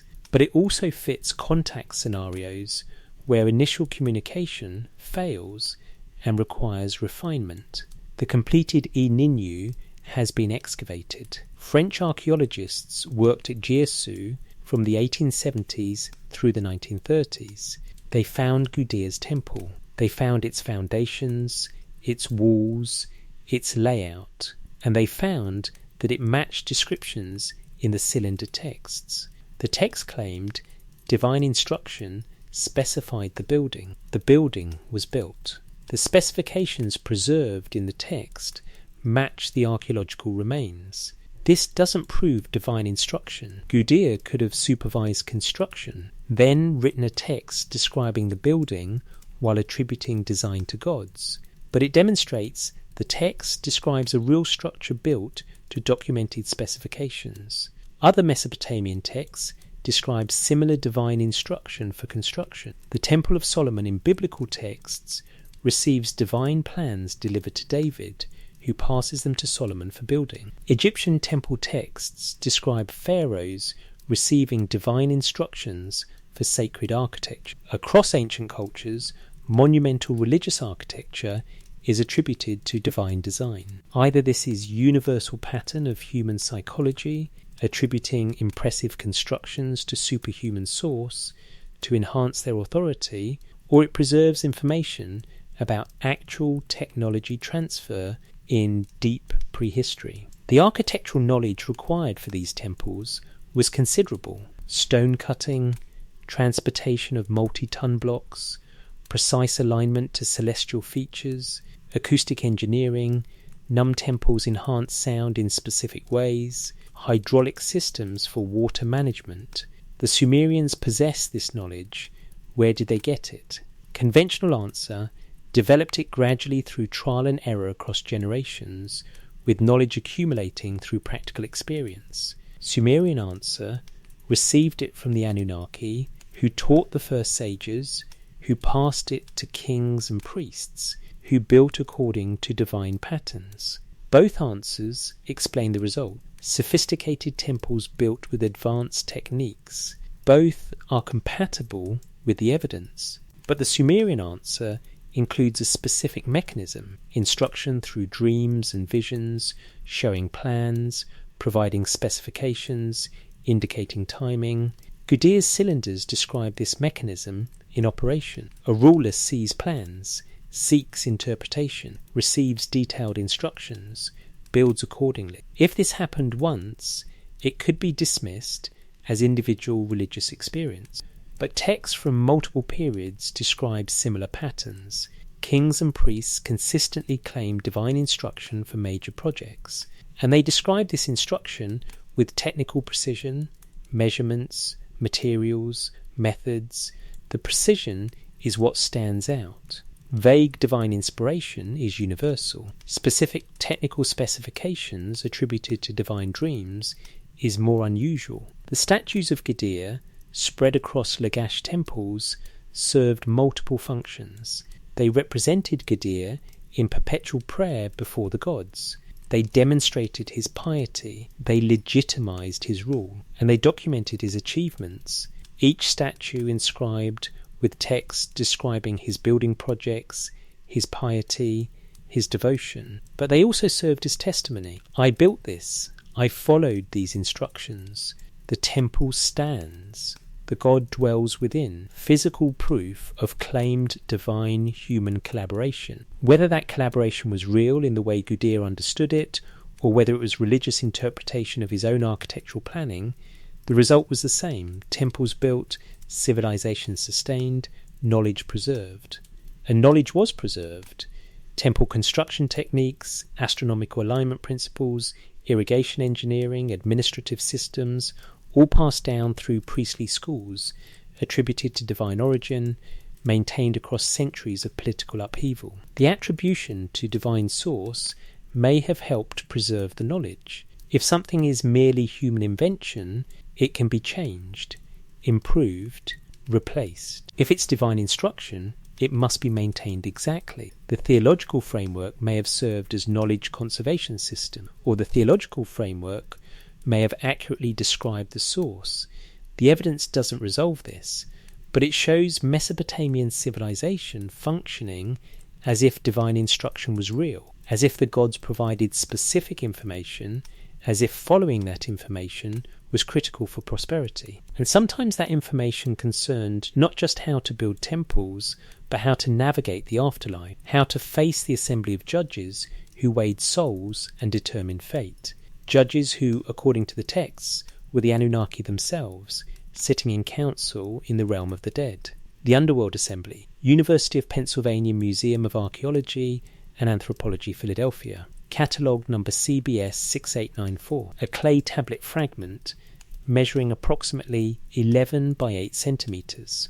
Excavated from Nippur by the Babylonian expedition of the 1890s, dated to Old Babylonian period around 1800 BC, but recording a story far older. The tablet contains lines 380-412 of Inanna's descent to the netherworld, one of the earliest examples of descent mythology in world literature. The complete text, reconstructed from multiple tablet fragments held in different museums, tells the story of the goddess Inanna's journey to the underworld to attend the funeral of her sister Ereshkigal's husband. But something else happens in that underworld, something that reveals how the Sumerians understood power, judgment, and the cosmic order. Inanna descends through 7 gates. At each gate, she must remove one item of clothing or jewellery, her crown, her necklace, her breastplate, her ring, her dress, her cosmetics, her royal robe. She arrives before Ereshkigal naked, powerless, stripped of all attributes that made her goddess of heaven. Ereshkigal sits on her throne. Before her sit 7 judges. The text names them the Anunnaki, judges of the underworld. They look at Inanna. The text says they fastened their eyes upon her, the eyes of death. They spoke. The text says they spoke against her, the word which tortures the spirit. And they passed judgment. Inanna is killed, her corpse hung on a hook. Later, Inanna is revived through trickery and escapes. But the scene that matters to our investigation is that moment of judgment. 7 Anunnaki sitting in council, examining a goddess, pronouncing sentence. The Anunnaki here aren't creators, aren't warriors, aren't builders. They're judiciary. They have authority. They deliberate. They execute sentence. The text describes them with a specific phrase that appears across multiple Sumerian compositions. Danunnaki, Dikumes, the Anunnaki, the great gods who determine fates. That phrase, determine fates, literally cut decisions in Sumerian, appears in legal contexts, administrative contexts, anywhere judgment is passed. The Anunnaki in the underworld function as supreme court, with jurisdiction over life and death, with power even over other gods. Why are the Anunnaki judges? Why this specific role? Other Mesopotamian deities have specific, unchanging attributes. Enki is always god of wisdom and water. Inanna, Ishtar, is always goddess of love and war. Shamash is always sun god and god of justice. Their roles remain consistent across texts. The Anunnaki have multiple roles. Sometimes they're labourers, sometimes they're assembly members, Edel, sometimes they're judges in Anna's Descent, other underworld texts. But across these roles, they function collectively. They're a group, a council, an assembly. This structure, divine council making collective decisions, appears throughout Mesopotamian literature. Major decisions require assembly. When humans are to be created, the gods gather in assembly. When Enkidu must die, the gods gather in assembly. When the flood is to be sent, the gods gather in assembly, and the Anunnaki are consistently the members of these assemblies. They vote, they debate, they decide. This is worth pausing over because it describes governance structure, not arbitrary divine whim, but organised political process. Proposals are made, arguments presented, votes taken, decisions enforced. Why would the Sumerians imagine divine politics working like human politics? Why not conceive of divine authority as single supreme being issuing commands, or as impersonal cosmic forces, or as mysterious will beyond comprehension? Because human politics work through assemblies. Sumerian city-states were governed by councils of elders, with kings who were sometimes elected, sometimes hereditary, but always accountable to assembly. Major decisions, war, treaties, succession, required council approval. The divine realm mirrors this structure. As above, so below. Or perhaps, as below, so above. Human political systems, modelled on earlier divine systems, observed or remembered. The Anunnaki, as judges, appears in other texts too. In Gilgamesh, Enkidu and the Netherworld, a Sumerian poem predating the famous Epic of Gilgamesh, the text describes the underworld, the Anunnaki, the great gods, sit there in judgment. They pass the sentences of fate. They determine the destinies of everyone. In the Death of Gilgamesh, another Sumerian composition, when Gilgamesh dies and enters the underworld, the text describes his reception. He approached the place where the Anunnaki, the judges, sit in the underworld to fix destinies. The consistency suggests this wasn't casual metaphor. The Anunnaki's role as judges was established, known, part of the cosmic structure every Sumerian understood. But what were they judging? The texts don't describe punishment for moral failures. They don't portray the underworld as a place of reward and punishment based on earthly behaviour. That concept appears later in Zoroastrian and eventually Christian theology. Mesopotamian underworld was where everyone went. King and slave, hero and coward, righteous and wicked, all descended to the same dim realm of dust and echoes. The Anunnaki didn't separate good from evil. They determined fate, the span of life allocated, the manner of death, the afterlife status. This is different from judgment as we usually conceive it.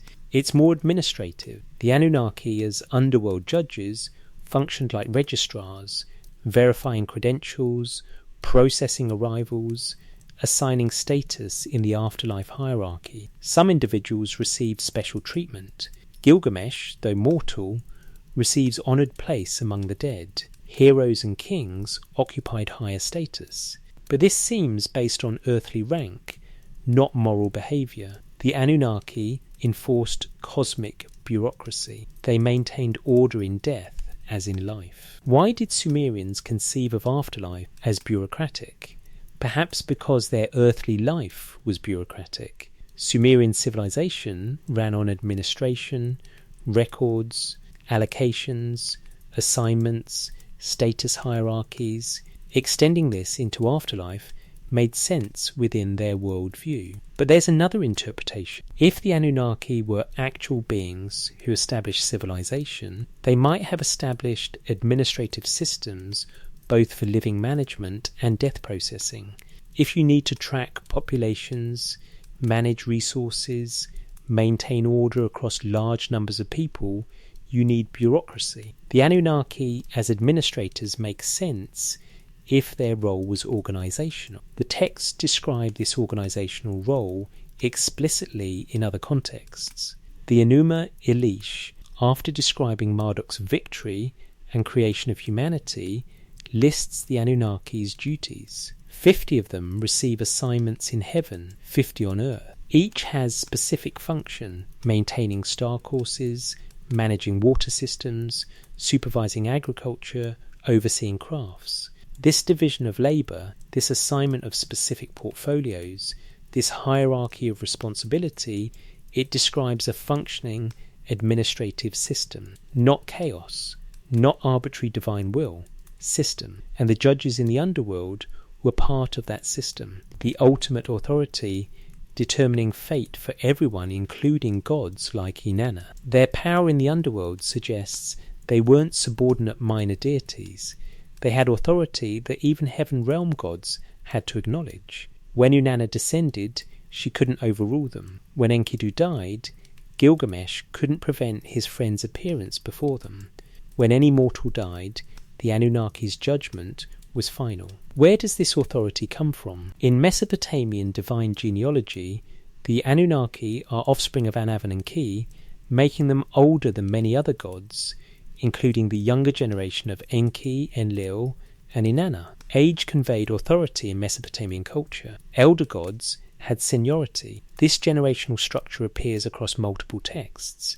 The oldest gods, primordial figures like Apsu and Tiamat in the Enuma Elish, existed first. They gave birth to the Anunnaki. The Anunnaki gave birth to or created younger gods. The younger gods rebelled or asserted independence. Conflict resulted. Eventually a new order emerged with younger gods ruling, but elder gods maintaining certain prerogatives. This narrative could describe mythological explanation for religious reform, older gods displaced by newer cults, with texts negotiating the transition. But it could also describe actual power transition among a group of beings preserved in mythological form. If the Anunnaki were physical beings who established early civilization, and if a later group arrived or emerged and took over active governance while the Anunnaki retained certain judicial authority, that transition would create exactly the kind of generational divine conflict the texts describe. We're speculating again, but the texts invite speculation because they present consistent, detailed, complex political structures among divine beings. They don't describe simple pantheon of gods with clear roles. They describe factions, families, conflicts, negotiations, treaties, redistributions of power. Human politics is complex because human societies are complex. Divine politics in Sumerian texts is equally complex. Either the Sumerians projected human complexity onto imagined divine realm, or they recorded actual complexity among beings they called gods. The Anunnaki, as judges in the underworld, represents one piece of that complex system. They're not creators that's Enki and Marduk in various texts. They're not kings of heaven that's Anu, then later Enlil, then even later Marduk. They're administrators and judges, maintaining the system, processing outcomes, ensuring order. This role might seem less glorious than warrior or creator, but in Mesopotamian civilization, administrators held real power. Scribes controlled information. Temple officials controlled resources. Judges controlled legal outcomes. Administrative power was substantial power, and the Anunnaki held that power at the cosmic level. They determined fates. Even gods had to answer to them. When Inanna stood before them naked, stripped of power, their judgment was absolute. When humans died and appeared before them, their verdict was final. The texts don't describe appeals process. The Anunnaki spoke, and reality obeyed. This makes them different from other gods who could be negotiated with, pleaded with, bribed with offerings. The Anunnaki's judgment was structural, not personal favour but cosmic law, unless of course we're misreading the texts. Unless the judgment described in underworld texts is symbolic, representing the inexorability of death, the finality of fate, the human confrontation with mortality, the Anunnaki as personified inevitability. That interpretation works too. Most ancient cultures personified abstract forces. Death becomes a god, fate becomes goddesses, war becomes a deity. The Anunnaki could be personified judgment, not actual judges. But if that's the interpretation, why the specific details? Why 7 judges, not 3 or 12? Why the assembly structure rather than single judge? Why the procedural description? They look, they speak, they pronounce sentence, rather than simple Inanna died. The specificity suggests the texts describe a scene as the Sumerians understood it. Whether that scene happened in metaphysical realm or involved beings of some kind, the texts present it as structured, formal, following protocol. And that protocol involved the Anunnaki, always the Anunnaki, across texts, across periods, across different stories, when judgment is needed, when fates are determined, when cosmic decisions are made. The Anunnaki are present. They're consistent. Their role is consistent. Their collective nature is consistent. Their authority is consistent. This consistency, which we've noted before, is what makes Mesopotamian texts unusual. Mythologies typically change. Gods merge, split, change attributes, gain new stories, lose old ones. But the Anunnaki remain remarkably stable across over 1,000 years of textual record. Either Mesopotamian religious conservatism preserved mythology with unusual fidelity, or the Anunnaki weren't mythology, they were record. Information about actual beings, actual roles, actual events, maintained with archival precision because the information was considered historical. The evidence doesn't prove either interpretation, but it demonstrates that Mesopotamian civilization functioned with the Anunnaki as fundamental reference point, creators and judges, labourers and administrators, present at foundation, persistent through history, determiners of fate. And they weren't just described in texts, they were depicted in art, shown in scenes, carved with specific attributes that appear consistently across thousands of artefacts. Those attributes tell us something, because if you wanted to identify specific individuals across multiple depictions, you'd give them distinctive features, consistent markers, visual signatures. The Mesopotamian art does exactly this, and when we examine those attributes carefully, we see a system of identification so precise it suggests documentation of actual appearances, not imagined iconography. Attributes and identities. Look at 500 cylinder seals, examine 100 relief sculptures, study dozens of statues. A pattern emerges so consistent it functions as identification system. Horned crown means divine. Wings means heavenly messenger or specific high-rank gods.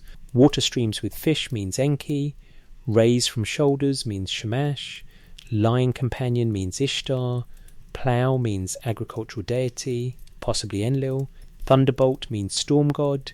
Rod and ring means authority to grant kingship or justice. These attributes appear standardized across centuries, across different cities, across different artistic hands. When an artist carved Enki, water streams appeared. When a sculptor depicted Shamash, rays appeared. The consistency isn't accidental, it's systematic. Why systematize divine attributes? One answer, religious pedagogy. Teach populations to recognize gods, promote proper worship, maintain theological orthodoxy. Standardized iconography serves like brand logo, instant recognition, consistent message. Another answer, documentation. If you're recording appearances of specific beings, you'd note distinctive features. Enki's water streams might describe equipment, water-producing technology, purification systems, something that made flowing water and fish appear. Shamash's rays might describe luminous quality, bright clothing, energy field, something radiant from shoulders. We're not claiming these interpretations are correct.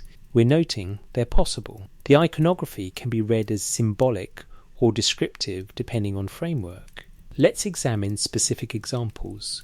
The horned crown appears on every divine figure in Mesopotamian art. multiple horns stacked in tiers, forming distinctive conical crown. The more tiers, the higher the rank. Anu, supreme god of heaven, wears crown with 7 tiers. Lesser gods wear fewer. Why horns? Bulls wore horns. Bulls symbolize strength, fertility, masculine power. Gods wearing bull horns appropriated that symbolism, but the artistic depictions show something specific. These aren't bull horns attached to human head. They're crown-shaped objects with horn-like projections, as if the crown itself is horn-shaped, or as if the crown contains horn-shaped elements. Could this describe actual headgear, some kind of helmet or crown with protrusions? The Sumerian word for this crown is aga, and texts specify it's made of precious materials, gold, silver, sometimes with lapis lazuli inlay, a constructed object, not natural horns.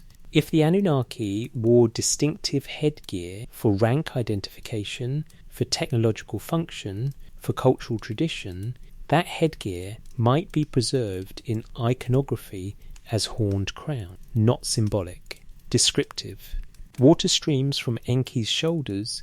This appears so consistently it's diagnostic. See this feature, identification is certain. Enki, god of wisdom and waters.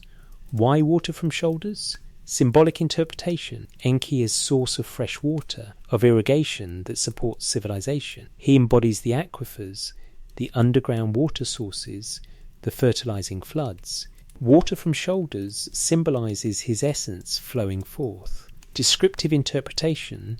Enki wore or carried something that produced water streams, tubes, channels, tanks, some system that made water flow from shoulder level. The fish swimming in these streams might be decorative element, or might indicate the water was life-supporting, clean, breathable, if they were water-dwelling beings. Sounds absurd until you consider modern parallel, astronauts' life support system, tubes, tanks, air/water circulation. Monitoring fish or other organisms to verify water quality was historical practice. Miners carried canaries to detect toxic air. Aquatic civilizations might carry fish to verify water purity. We're not claiming Enki was astronaut with water tanks. We're suggesting the iconography could describe equipment if we allow non-mythological reading. Shamash's rays, always from shoulders, always radiating outward, always associated with sun god or sun's presence. Symbolic, Shamash is sun, rays are sunlight. Iconography represents his solar nature. Descriptive, Shamash wore or generated radiant energy from shoulder area. Light-emitting equipment, reflective materials, energy field, something that made him visibly bright.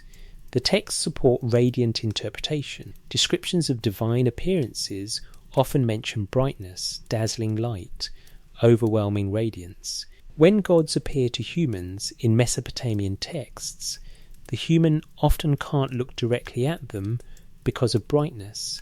This could be literary exaggeration. Gods so glorious humans are overwhelmed.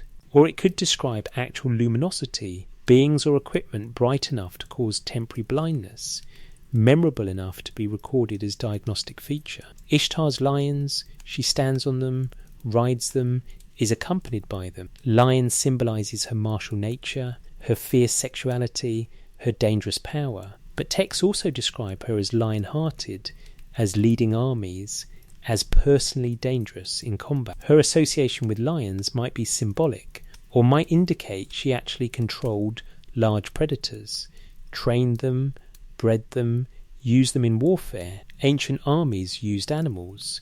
Elephants in Indian and Mediterranean warfare, horses for cavalry, dogs for hunting and fighting. War lions aren't impossible, they're just uncommonly mentioned. But if Ishtar commanded bioengineered or selectively bred predators, that would explain the consistent artistic association. Again, speculative. But the iconography allows multiple readings.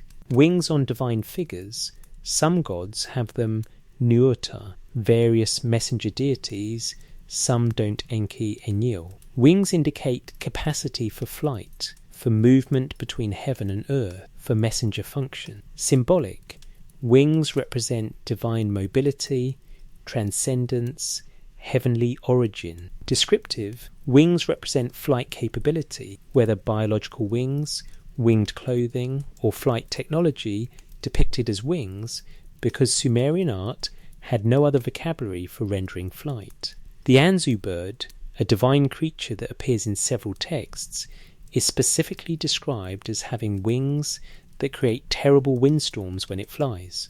The noise is overwhelming. The wind knocks people down. This sounds like description of aircraft, loud engines, downdraft, physical force from aerial vehicle. But it's described as bird because birds fly, and ancient people had no concept of mechanical flight.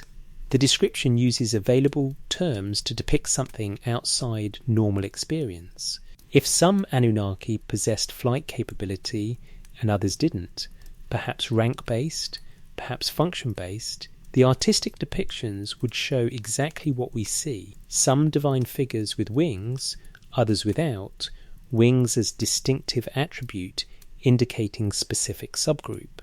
The rod and ring, held by Shamash in his role as justice god, held by Enki, held by Ishtar, granted to kings during coronation, signifying legitimate authority. What are these objects?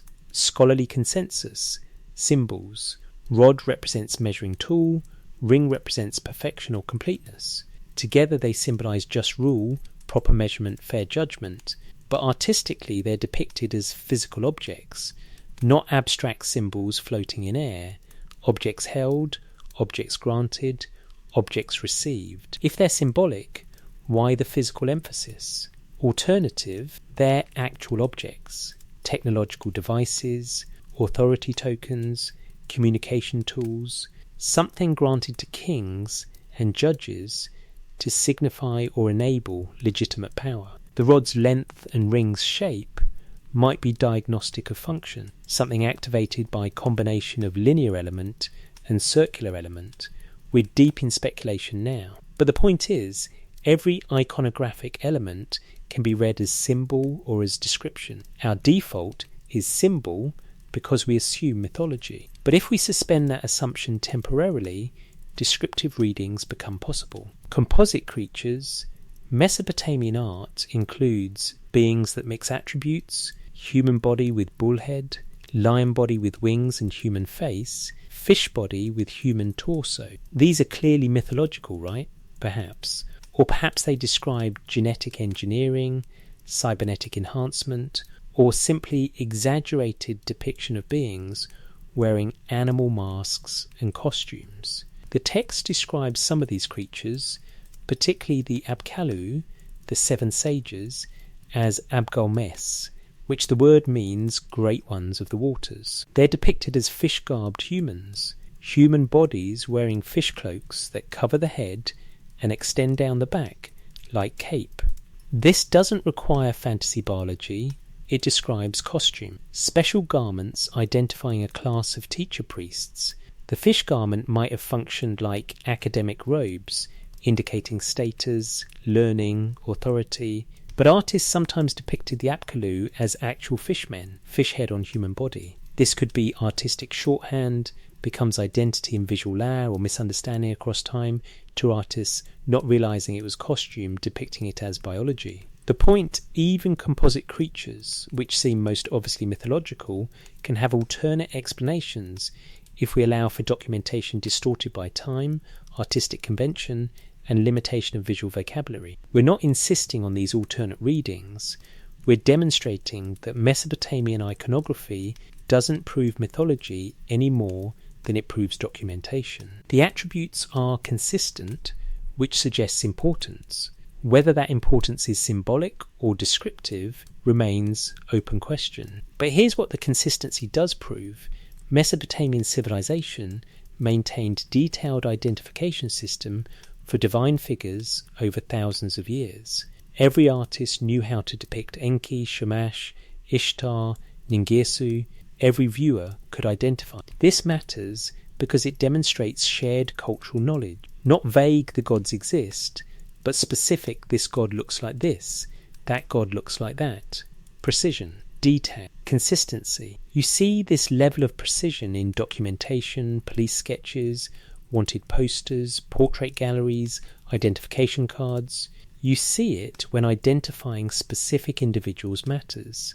Did Mesopotamian culture need to identify gods because they believed in them strongly? Yes. But also, did they identify gods because gods or godlike beings were observed, recorded and remembered with enough specificity that attributes became standardized?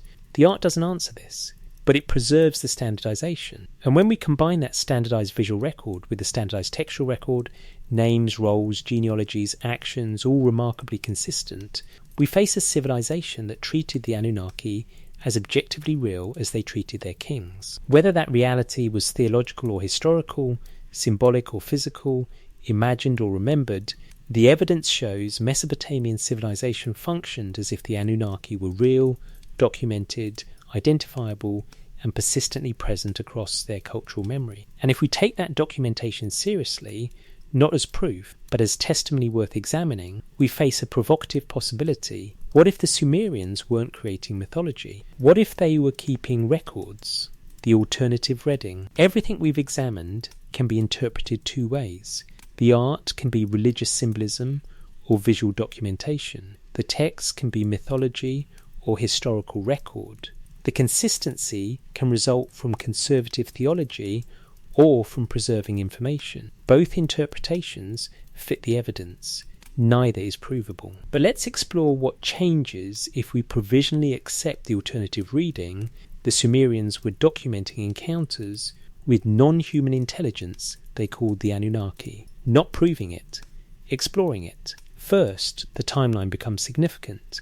Sumerian civilization appears abruptly around 3500 BC with sophisticated technology, complex social organization, and writing. Mainstream archaeology infers a longer developmental period that simply hasn't been found. Alternative reading, the abruptness is real because the civilization received technological infusion from outside source, the Anunnaki. The Sumerian king list records this claim directly. It states kingship was lowered from heaven, meaning granted or transmitted from non-human source. The antediluvian kings rule for impossibly long periods, tens of thousands of years in some versions. Mainstream interpretation, symbolic numbers, mythological time. Alternative interpretation, either the beings weren't human and had different lifespans, or the numbers record something else counts, dynastic successions, computational units we don't understand. The flood appears in the king list, then the flood swept over. After the flood, the reigns become shorter, more human-scaled. Post-flood kings ruled decades, not millennia. This suggests transition. Before the flood, non-human or enhanced human rulers. After the flood, normal human rulers. This matches the Atrahasis epic and the flood account in Gilgamesh, where the flood is sent by the gods to reduce human population. After the flood, the gods withdraw somewhat. They're less directly involved, more distant. Humans continue with civilization the gods established, but without the same level of direct oversight. The alternative reading sees this as describing actual events. Phase 1, Anunnaki present, directly governing, establishing systems. Phase 2, Anunnaki less present, humans running systems with occasional guidance. Phase 3, by later Prilly, Anunnaki mostly absent, humans maintaining civilization through inherited knowledge. Second, the technology transfer claims become literal. The Me Enki possessed weren't abstract principles, but actual knowledge, possibly recorded in physical formats, siblets, devices, teaching systems. When Inanna steals the Me and brings them to Uruk, she's transferring technological knowledge, relocating centre of innovation. The Apkallu, the 7 sages who predated the flood, weren't mythological figures but actual teachers, possibly Anunnaki themselves or human students of the Anunnaki who established the foundations of civilization in 7 different locations or taught 7 different knowledge domains. Berossus recorded their names: Oannes or Uan, Uanaduga, Enmeduga, Enmegalana, Enlilda, Utuabzu, and Enmedurana. He specified that ONS taught in Eridu, the first city, before the flood. The precision of names and locations suggests preservation of information, not invention. Third, the creation accounts take on different significance. Enuma Elish describes humans created from blood of sacrifice god mixed with clay. Atrahasis describes humans fashioned by Enki, and the birth goddess from clay mixed with God's flesh and blood. Symbolic reading, humans are mixture of divine and earthly, spirit and matter, elevated beyond animals by divine spark. Alternative reading, humans were genetically modified, existing hominid stock, earthly biological material, enhanced with genetic material from Anunnaki divine blood, their DNA or biological essence. The result, modern humans, capable of language, abstract thought, civilization, capabilities that appear abruptly in the archaeological record with no clear evolutionary precursor at the sophistication level. The texts say humans were created to work for the gods, to farm, build, maintain irrigation, provide food and resources.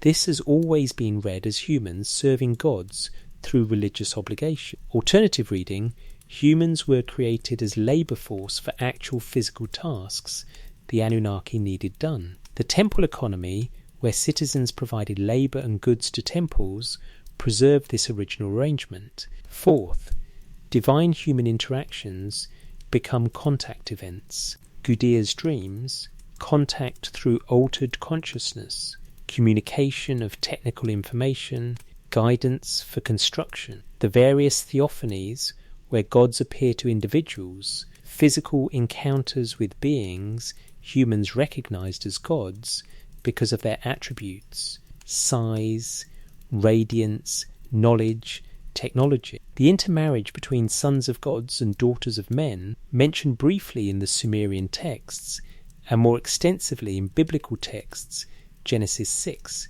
genetic mixing between Anunnaki and humans, creating hybrid lineages that became royal dynasties. The concept of divine kingship, kings descended from gods, preserves this claim. Certain bloodlines contain Anunnaki genetic heritage. Gilgamesh described as 2/3 divine, 1/3 human, possible hybrid, explaining his extraordinary abilities, size and lifespan. When the text describes him as taller and stronger than normal men, it might document actual biological differences in hybrid lineages. Fifth, the astronomical knowledge becomes significant. The Sumerians had sophisticated astronomical observations. They knew planetary periods, tracked eclipses, identified constellations, understood precession, the 26,000-year cycle of Earth's axial wobble, supposedly not discovered until Greek astronomer Hipparchus in 2nd century BC, yet possibly known to earlier cultures.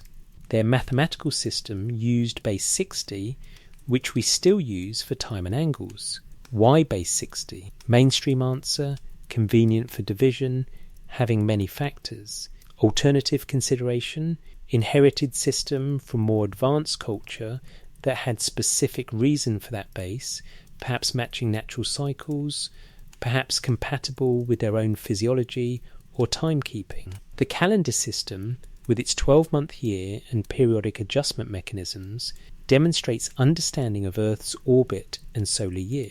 Did they develop this through centuries of observation, or was it taught to them by beings who understood celestial mechanics from broader perspective? Sixth, the architectural achievements raise questions.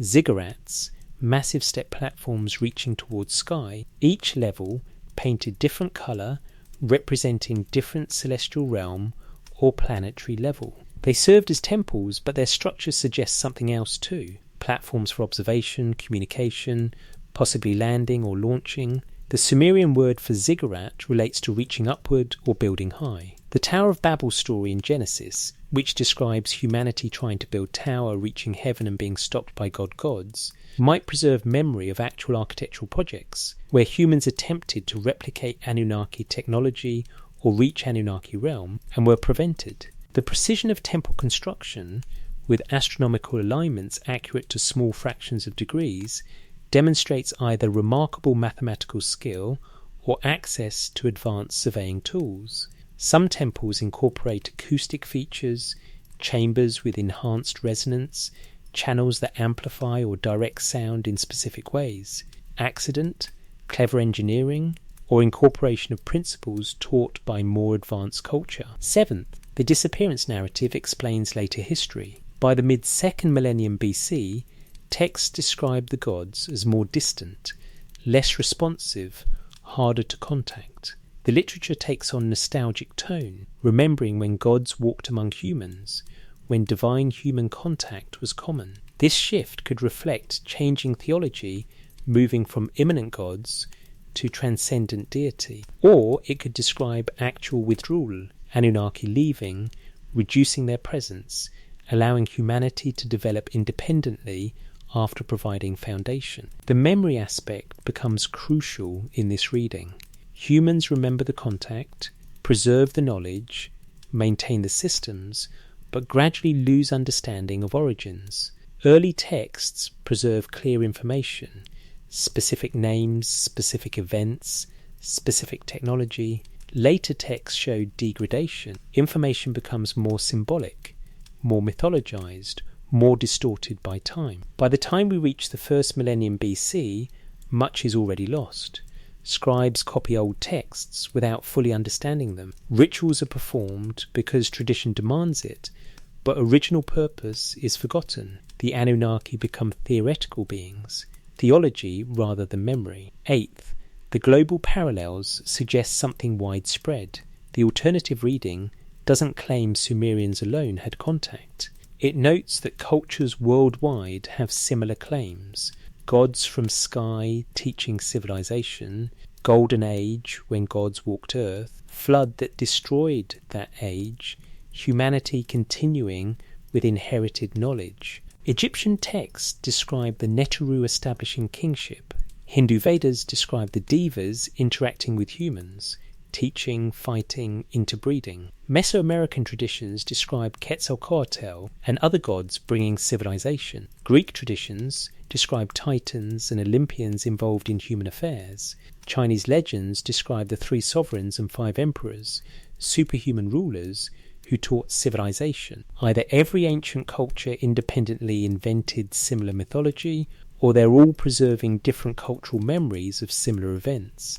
Contact with non-human intelligence during a specific period of human prehistory, that intelligence establishing the foundations of civilization then, withdrawing. This is the alternative reading in its fullest form, not claiming proof, presenting pattern. Does it work? Does it make sense of the evidence better than conventional mythology interpretation? It explains some things more easily. The abrupt appearance of sophisticated civilization, the technical precision in texts, the consistent preservation of names and attributes across millennia, the parallel claims across cultures, the specific claim of technology transfer. But it requires accepting extraordinary premise. Non-human intelligence visited Earth, modified human genetics or culture or both, established civilizations, and left. That premise contradicts current scientific consensus about human development, which sees civilization as emergent property of biological and cultural evolution, not as externally introduced. The extraordinary claim requires extraordinary evidence. Does Mesopotamian art and text provide that evidence? No. It provides evidence compatible with the claim, but also compatible with conventional mythology interpretation. The art can be symbolic, the texts can be mythological, the consistency can be conservative theology. We can't prove the alternative reading from the evidence we've examined, but we can say this: the Sumerians themselves claimed it, repeatedly, consistently, across thousands of years of written record. They said the Anunnaki came from elsewhere, established civilization, taught humanity, ruled directly, then withdrew. We've dismissed that claim for 150 years of modern scholarship on grounds that it's impossible, that gods don't exist, that ancient people were scientifically primitive and couldn't have understood what they experienced even if something unusual happened.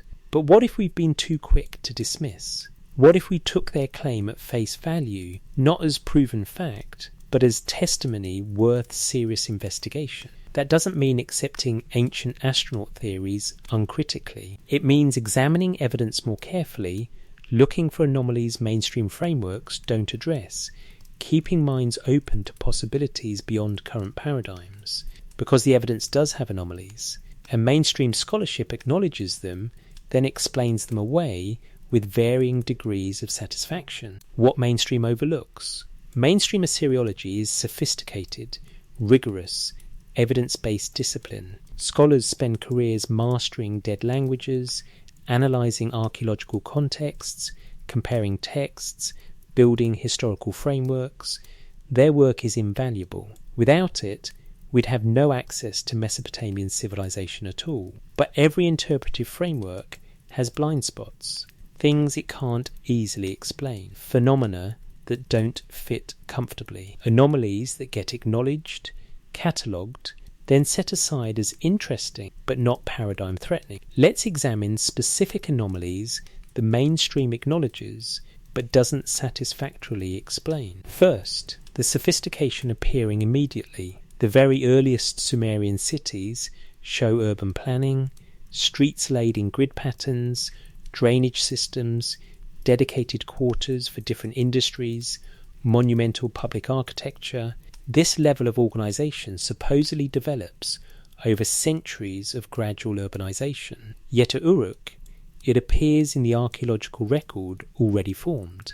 Mainstream explanation, earlier developmental period existed, but hasn't been found yet. Sites are buried deeper, destroyed by flooding, eroded away. Future excavation will find gradual progression. Possibly true. But we've been excavating Mesopotamia for 150 years. We found thousands of sites.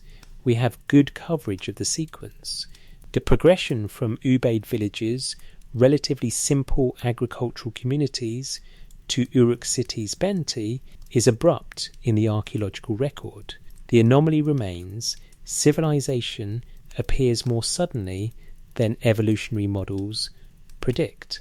Second, the cuneiform development. Writing systems evolved from pictographs to phonetic signs over very long periods. Egyptian hieroglyphs took centuries to fully develop. Chinese characters evolved over millennia. But Sumerian cuneiform goes from earliest simple pictographs to fully functional writing system in about 200-300 years. That's extraordinarily fast. It suggests either intense selective pressure, immediate urgent need for complex writing, or external model being existing system rather than inventing from scratch. Mainstream acknowledges the speed is unusual, but attributes it to Mesopotamian trade networks requiring detailed record keeping, bureaucratic needs-driving innovation, cultural genius of Sumerian civilization. All plausible factors, but the speed remains anomalous, and the alternative, that writing was taught rather than invented, fits Sumerian claims about receiving the me from Enki. Third, the astronomical knowledge. Sumerian and later Babylonian astronomical texts demonstrate understanding that took modern science centuries to rediscover. They knew planetary periods with remarkable accuracy, they tracked Venus cycles, they predicted eclipses, they understood precession. How? Mainstream answer: careful observation over many generations, accumulated data, mathematical analysis. But some of their knowledge seems to predate the observation period needed to confirm it. The precession cycle takes 26,000 years. You need centuries of precise observation to detect it. Yet evidence suggests various ancient cultures knew about it far earlier than observation periods should allow. Did they observe longer than we think? Is human civilization older than we recognize? Or was the knowledge transmitted from culture with longer observation period or more advanced understanding? Fourth, the specific numbers and measurements. Temple dimensions, architectural ratios, astronomical constants appearing in texts show sophisticated mathematical relationships. The ziggurat stages correspond to planetary distances according to some analysis. The temple ground plans incorporate pi, golden ratio, and other mathematical constants. Mainstream, coincidence, or Mesopotamians recognized these ratios aesthetically/intuitively and incorporated them without understanding the mathematics, but the precision and consistency suggest deliberate incorporation. If these ratios were taught as sacred proportions, build according to these specifications, the consistency makes sense. If they're cultural preferences, why the mathematical precision? Fifth, the genetic claims. Texts state humans were created by mixing divine blood/flesh with earthly clay. Mainstream reads this as creation mythology, explaining human nature as blend of spirit and matter, but the description uses surprisingly biological language. The text specifies birth goddess mixes materials, forms bodies, carries them through gestation period, births them in batches. It reads less like God speaking cosmos into existence and more like laboratory protocol for biological engineering. Modern genetic engineering involves taking existing organism, modifying genetic code, growing modified organism to maturity. If ancient texts describing this process existed, they'd probably sound remarkably similar to Atrahasis' account, taking existing material, earthly biological lock, adding new element, growing result through biological process, producing modified organism. We're not claiming Atrahasis describes genetic engineering. We're noting the language is compatible with that interpretation, in addition to mythological interpretation. Sixth, the flood accounts. Flood mythology appears globally, not just Mesopotamia. Mainstream explanation: floods are common disasters, so cultures develop flood mythology, possibly based on real regional flooding events. But some flood accounts contain suspiciously specific details. The Atrahasis flood is sent deliberately by gods to reduce human population, which had grown noisy and disturbing divine rest. One god, Enki, warns his favourite human, Atrahasis, and gives detailed instructions for building ark, specific dimensions, materials, waterproofing techniques, what to bring aboard. After the flood, the gods regret their action. They're starving because humans aren't providing offerings anymore. They need humans. When Atrahasis emerges and makes offering, gods gather like flies around the sacrifice, grateful for food. This doesn't sound like symbolic universal flood. It sounds like specific historical event described from perspective that gods were physical beings who depended on human civilization for something. If the flood was real historical event, catastrophic sea level rise at end of last ice age, impact event, some disaster that destroyed widespread coastal civilizations, then preserving account of that disaster would make sense. The divine involvement might be added explanation, or might preserve information about who warned certain groups, allowing them to prepare and survive. We know from archaeology that many ancient cities were abandoned suddenly. We know sea levels rose dramatically as Ice Age ended. We know impact events happen. A major disaster in deep prehistory is geologically plausible. The anomaly, flood accounts are too consistent, too specific, and too widespread to be easily dismissed as independent invention of similar mythology. Seventh, the linguistic complexity. Sumerian is grammatically sophisticated from our earliest texts. It's agglutinative language, like Turkish or Japanese, building complex meanings through combining morphemes. The grammar is fully developed in earliest texts, not showing evolution, just appearing already formed. Languages evolve, they change, they simplify or complexify over time, but Sumerian seems relatively stable across the periods we can observe. It changes less than linguists would expect for time periods involved. Possible explanation: writing stabilizes language, makes it conservative. Also possible, Sumerian was already old when writing was invented, was literary language alongside other spoken language, though texts don't indicate clear diglossia. Or Sumerian was taught language, introduced whole, maintained carefully because it was inherited from Anunnaki as civilization's official language. That last suggestion sounds absurd, but it fits Sumerian claims and explains the anomalies. Languages don't usually appear fully formed. Sumerian did. Why? Eighth, the cultural conservatism. Mesopotamian religious texts, artistic conventions, divine names and ritual practices remained remarkably stable across over 2 millennia. Despite political upheaval, invasions, new ruling dynasties, language changes, Sumerian to Akkadian to Aramaic, the core religious content persisted. This could indicate religious importance, keeping traditions alive, or it could indicate that traditions were maintained because they recorded information considered too important to lose. Information about origins, about the Anunnaki, about how civilization was established.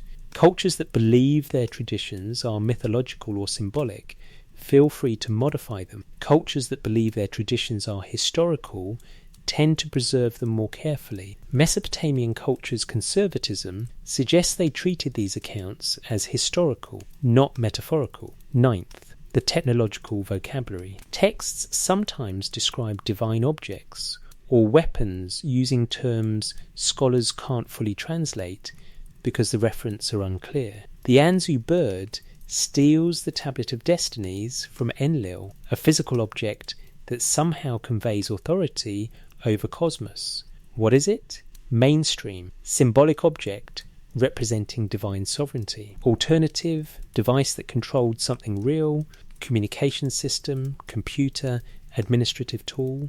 Ninurta wields the Sharur, a mace that talks, scouts, reports intelligence. Mainstream, personified weapon, literary device. Alternative, device with surveillance and communication capabilities, described as talking weapon because that's the closest available Sumerian vocabulary. The Anunnaki use the me, which are sometimes described as physical objects carried, transferred, possessed. Mainstream, abstract principles. Alternative, storage devices containing information, crystal matrices, metallic tablets, something that preserved knowledge physically. We can't know which interpretation is correct, but the linguistic ambiguity exists because the texts describe things outside normal Sumerian experience.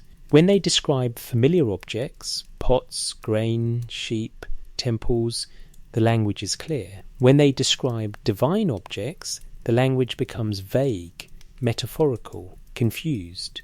This pattern matches how people describe unfamiliar technology. Without vocabulary for it, they resort to analogy. It was like a chariot, but flying it was like a fire, but cold it was like a tablet, but glowing. The texts might preserve such descriptions. 10th, the absolute chronology problem. Mesopotamian king lists and astronomical observations allow reasonably precise dating of periods we can verify against other sources. But for earliest periods, the numbers become problematic. The antediluvian kings in Sumerian king list rule for tens of thousands of years total. Mainstream treats these as symbolic or corrupted numbers. Alternative, these numbers record something real but misunderstood, population counts, cumulative dynastic years, different timekeeping system, something that made sense in context but was preserved without proper interpretation key. Some researchers suggest the numbers use base 60 or other mathematical systems differently than we assume, and recalculating with different assumptions produces more reasonable timescales. Others suggest the numbers are purely symbolic, but the fact that specific numbers are preserved, not just long ago, but specific counts, suggests the numbers meant something. What they meant remains unsolved. These 10 anomalies don't disprove mainstream interpretations. Each has conventional explanation that works within current paradigm, but collectively they suggest Sumerian civilization contains genuine mysteries we haven't fully solved. Mainstream acknowledges the mysteries but doesn't pursue alternative frameworks because the current framework is productive, generates research, explains most evidence satisfactorily. But most evidence isn't all evidence. The anomalies persist. The alternative framework that Sumerians documented contact with advanced non-human intelligence would explain all 10 anomalies more parsimoniously than conventional explanations. But it requires accepting premise that current science rejects, that such contact occurred. This creates impasse. Evidence is ambiguous. Both interpretations fit. Choice between them depends on prior assumptions about what's possible. If you assume non-human intelligence didn't contact ancient humans, you interpret evidence as mythology, symbolism, primitive confusion, cultural genius, and occasional anomaly. If you allow that non-human intelligence might have contacted ancient humans, you interpret same evidence as documentation, preserved memory, technological descriptions, and consistent testimony. The evidence itself doesn't resolve the debate, but it keeps the question alive, because the Sumerians were not primitive. They were sophisticated, literate, mathematically advanced, astronomically knowledgeable. If they said the Anunnaki came from heaven and taught civilization, we should at least take seriously the possibility they meant what they said, not accept it uncritically, investigate it seriously. And the investigation remains open, because we're still finding Mesopotamian sites, still translating tablets, still analysing artefacts. The evidence keeps expanding.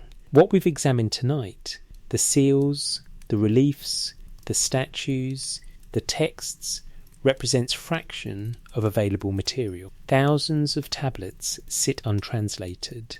Thousands more await excavation. Somewhere in that material might be clearer answers, or the question might remain forever open, evidence sufficient to wonder, but insufficient to know, which leaves us where every good investigation should leave us, with evidence examined, possibilities considered, judgment suspended, and mystery honoured.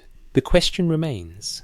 The vault is quiet again. The seal of Ada rests in its climate-controlled drawer. The steel of the vultures stands against the Louvre wall. The Waka vase, survivor of looting and chaos, holds its place in Baghdad. Gudur's statues pray their eternal prayer. The Sumerian king list chronicles its impossible reigns. And the question remains, were the Sumerians mythology makers or record keepers? Were they imagining gods or documenting others?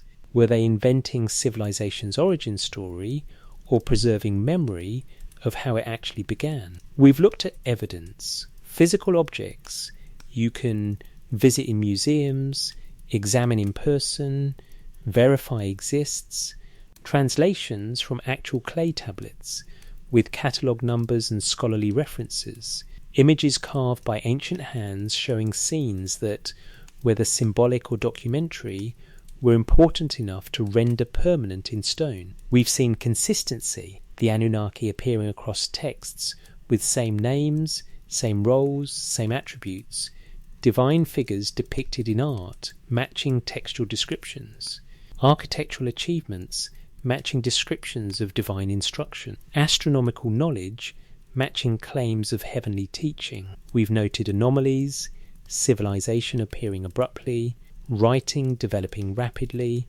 knowledge exceeding expected accumulation period, claims too specific to be easily dismissed as fantasy. And we've acknowledged both interpretations work. Mythology reading and documentation reading both fit the evidence, neither proven, neither disproven. So where does that leave us? With intellectual humility, recognition that ancient people weren't stupid, weren't primitive, weren't confused children making up stories. They were humans like us, observant, thoughtful, capable of distinguishing reality from imagination. When they said the Anunnaki existed, they meant something by it. What exactly they meant, whether theological belief, metaphorical wisdom, or literal historical claim, remains debatable. But they meant something real to them, something foundational to their civilization, something worth preserving for millennia. Maybe they were wrong. Maybe the Anunnaki were imagined. Powerful imagination, consistent imagination, sophisticated imagination, but imagination nonetheless. Or maybe they were right.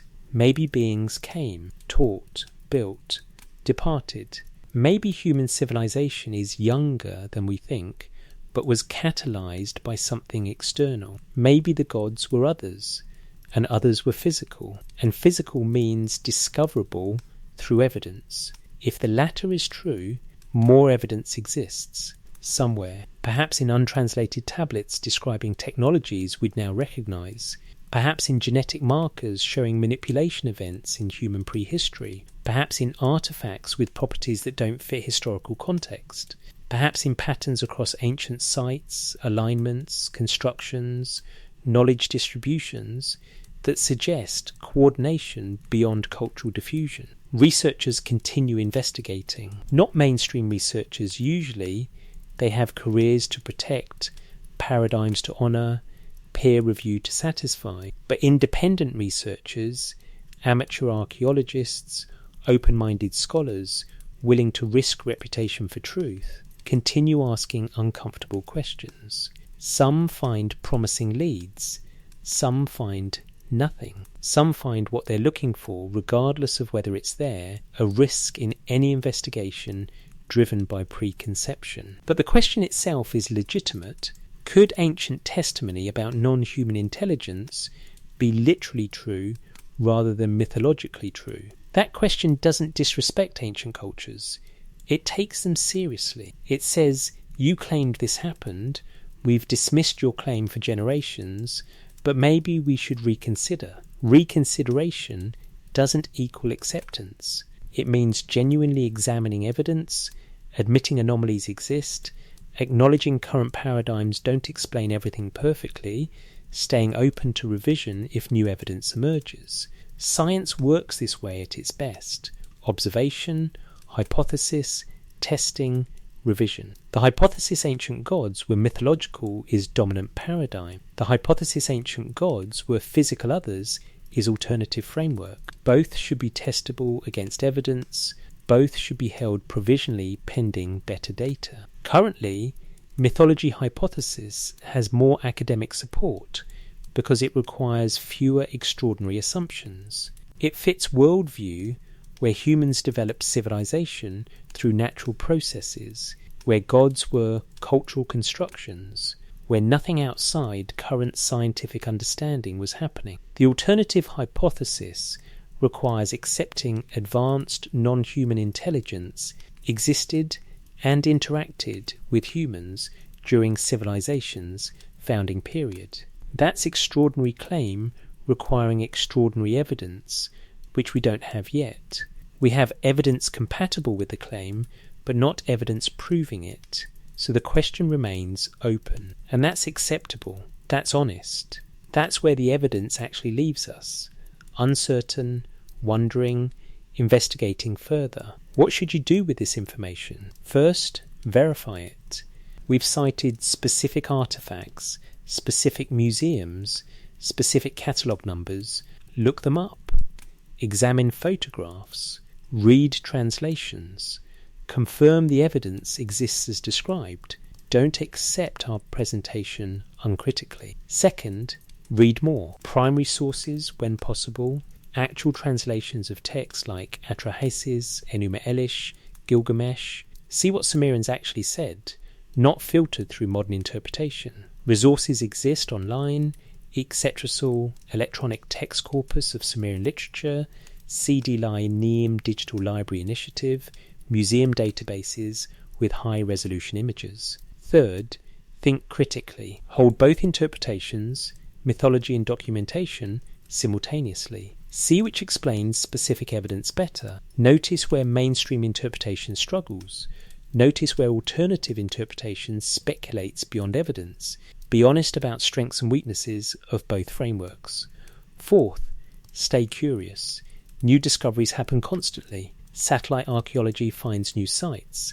Excavations produce new tablets. Technologies like ground-penetrating radar reveal structures without digging. AI assists with translation of difficult texts. The evidence base keeps expanding. Maybe future discoveries will definitively resolve the question. maybe they'll keep it open. But the investigation continues regardless of what we currently know or don't know. The Sumerians left testimony. They carved it in stone, pressed it in clay, preserved it through centuries of upheaval. That testimony says the Anunnaki were real, they came here, they built this civilization, they taught us what we know. We can dismiss that testimony as myth. That's been the default for generations of scholarship. Or we can hold it in suspension, not accepted, not rejected, but genuinely examined.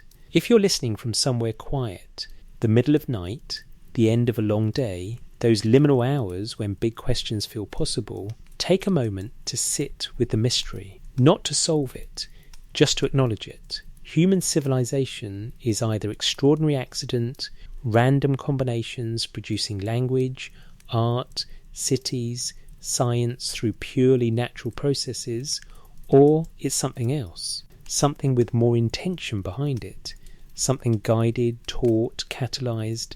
The evidence doesn't prove which, but it doesn't disprove either. And in that space of genuine uncertainty, that openness to possibilities beyond current paradigms, that willingness to take ancient testimony seriously, in that space, growth happens, understanding deepens, truth, whatever it ultimately is, becomes more approachable. The Seal of Adda shows Shamash rising between mountains, Enki with his waters, Ishtar with her weapons. They stand together in that carved space, present, interacting, identifiable. Were they imagined, or were they remembered? The question remains, and perhaps that's exactly where it should be, open, unresolved, inviting further investigation. The investigation belongs to all of us, not just to academics with degrees and institutional positions. To anyone willing to look at evidence, think carefully, question assumptions, stay open to mystery. Thank you for investigating with us tonight, for considering possibilities, for examining evidence, for letting the question be genuinely open rather than prematurely closed. If this resonated with you, if these questions matter to you, if you want to continue exploring, know that you're not alone. Others wonder the same things. Others look at the same artifacts and texts and feel that pull toward deeper truth. Keep wondering, keep investigating, keep your mind open and your standards of evidence high. The Anunnaki, whether gods or others, mythology or memory, remain one of humanity's deepest mysteries. And mysteries are precious. They remind us how much we don't know, how vast reality is, how much remains to be discovered. Rest well, dream deep. And if you dream of ancient cities, or beings descending, or stones carved with impossible knowledge, pay attention. Sometimes truth speaks in symbols before it speaks in facts. The mystery continues. The evidence waits. And somewhere, in vault and museum and unexcavated tell, more testimony lies waiting for someone willing to hear what it has to say.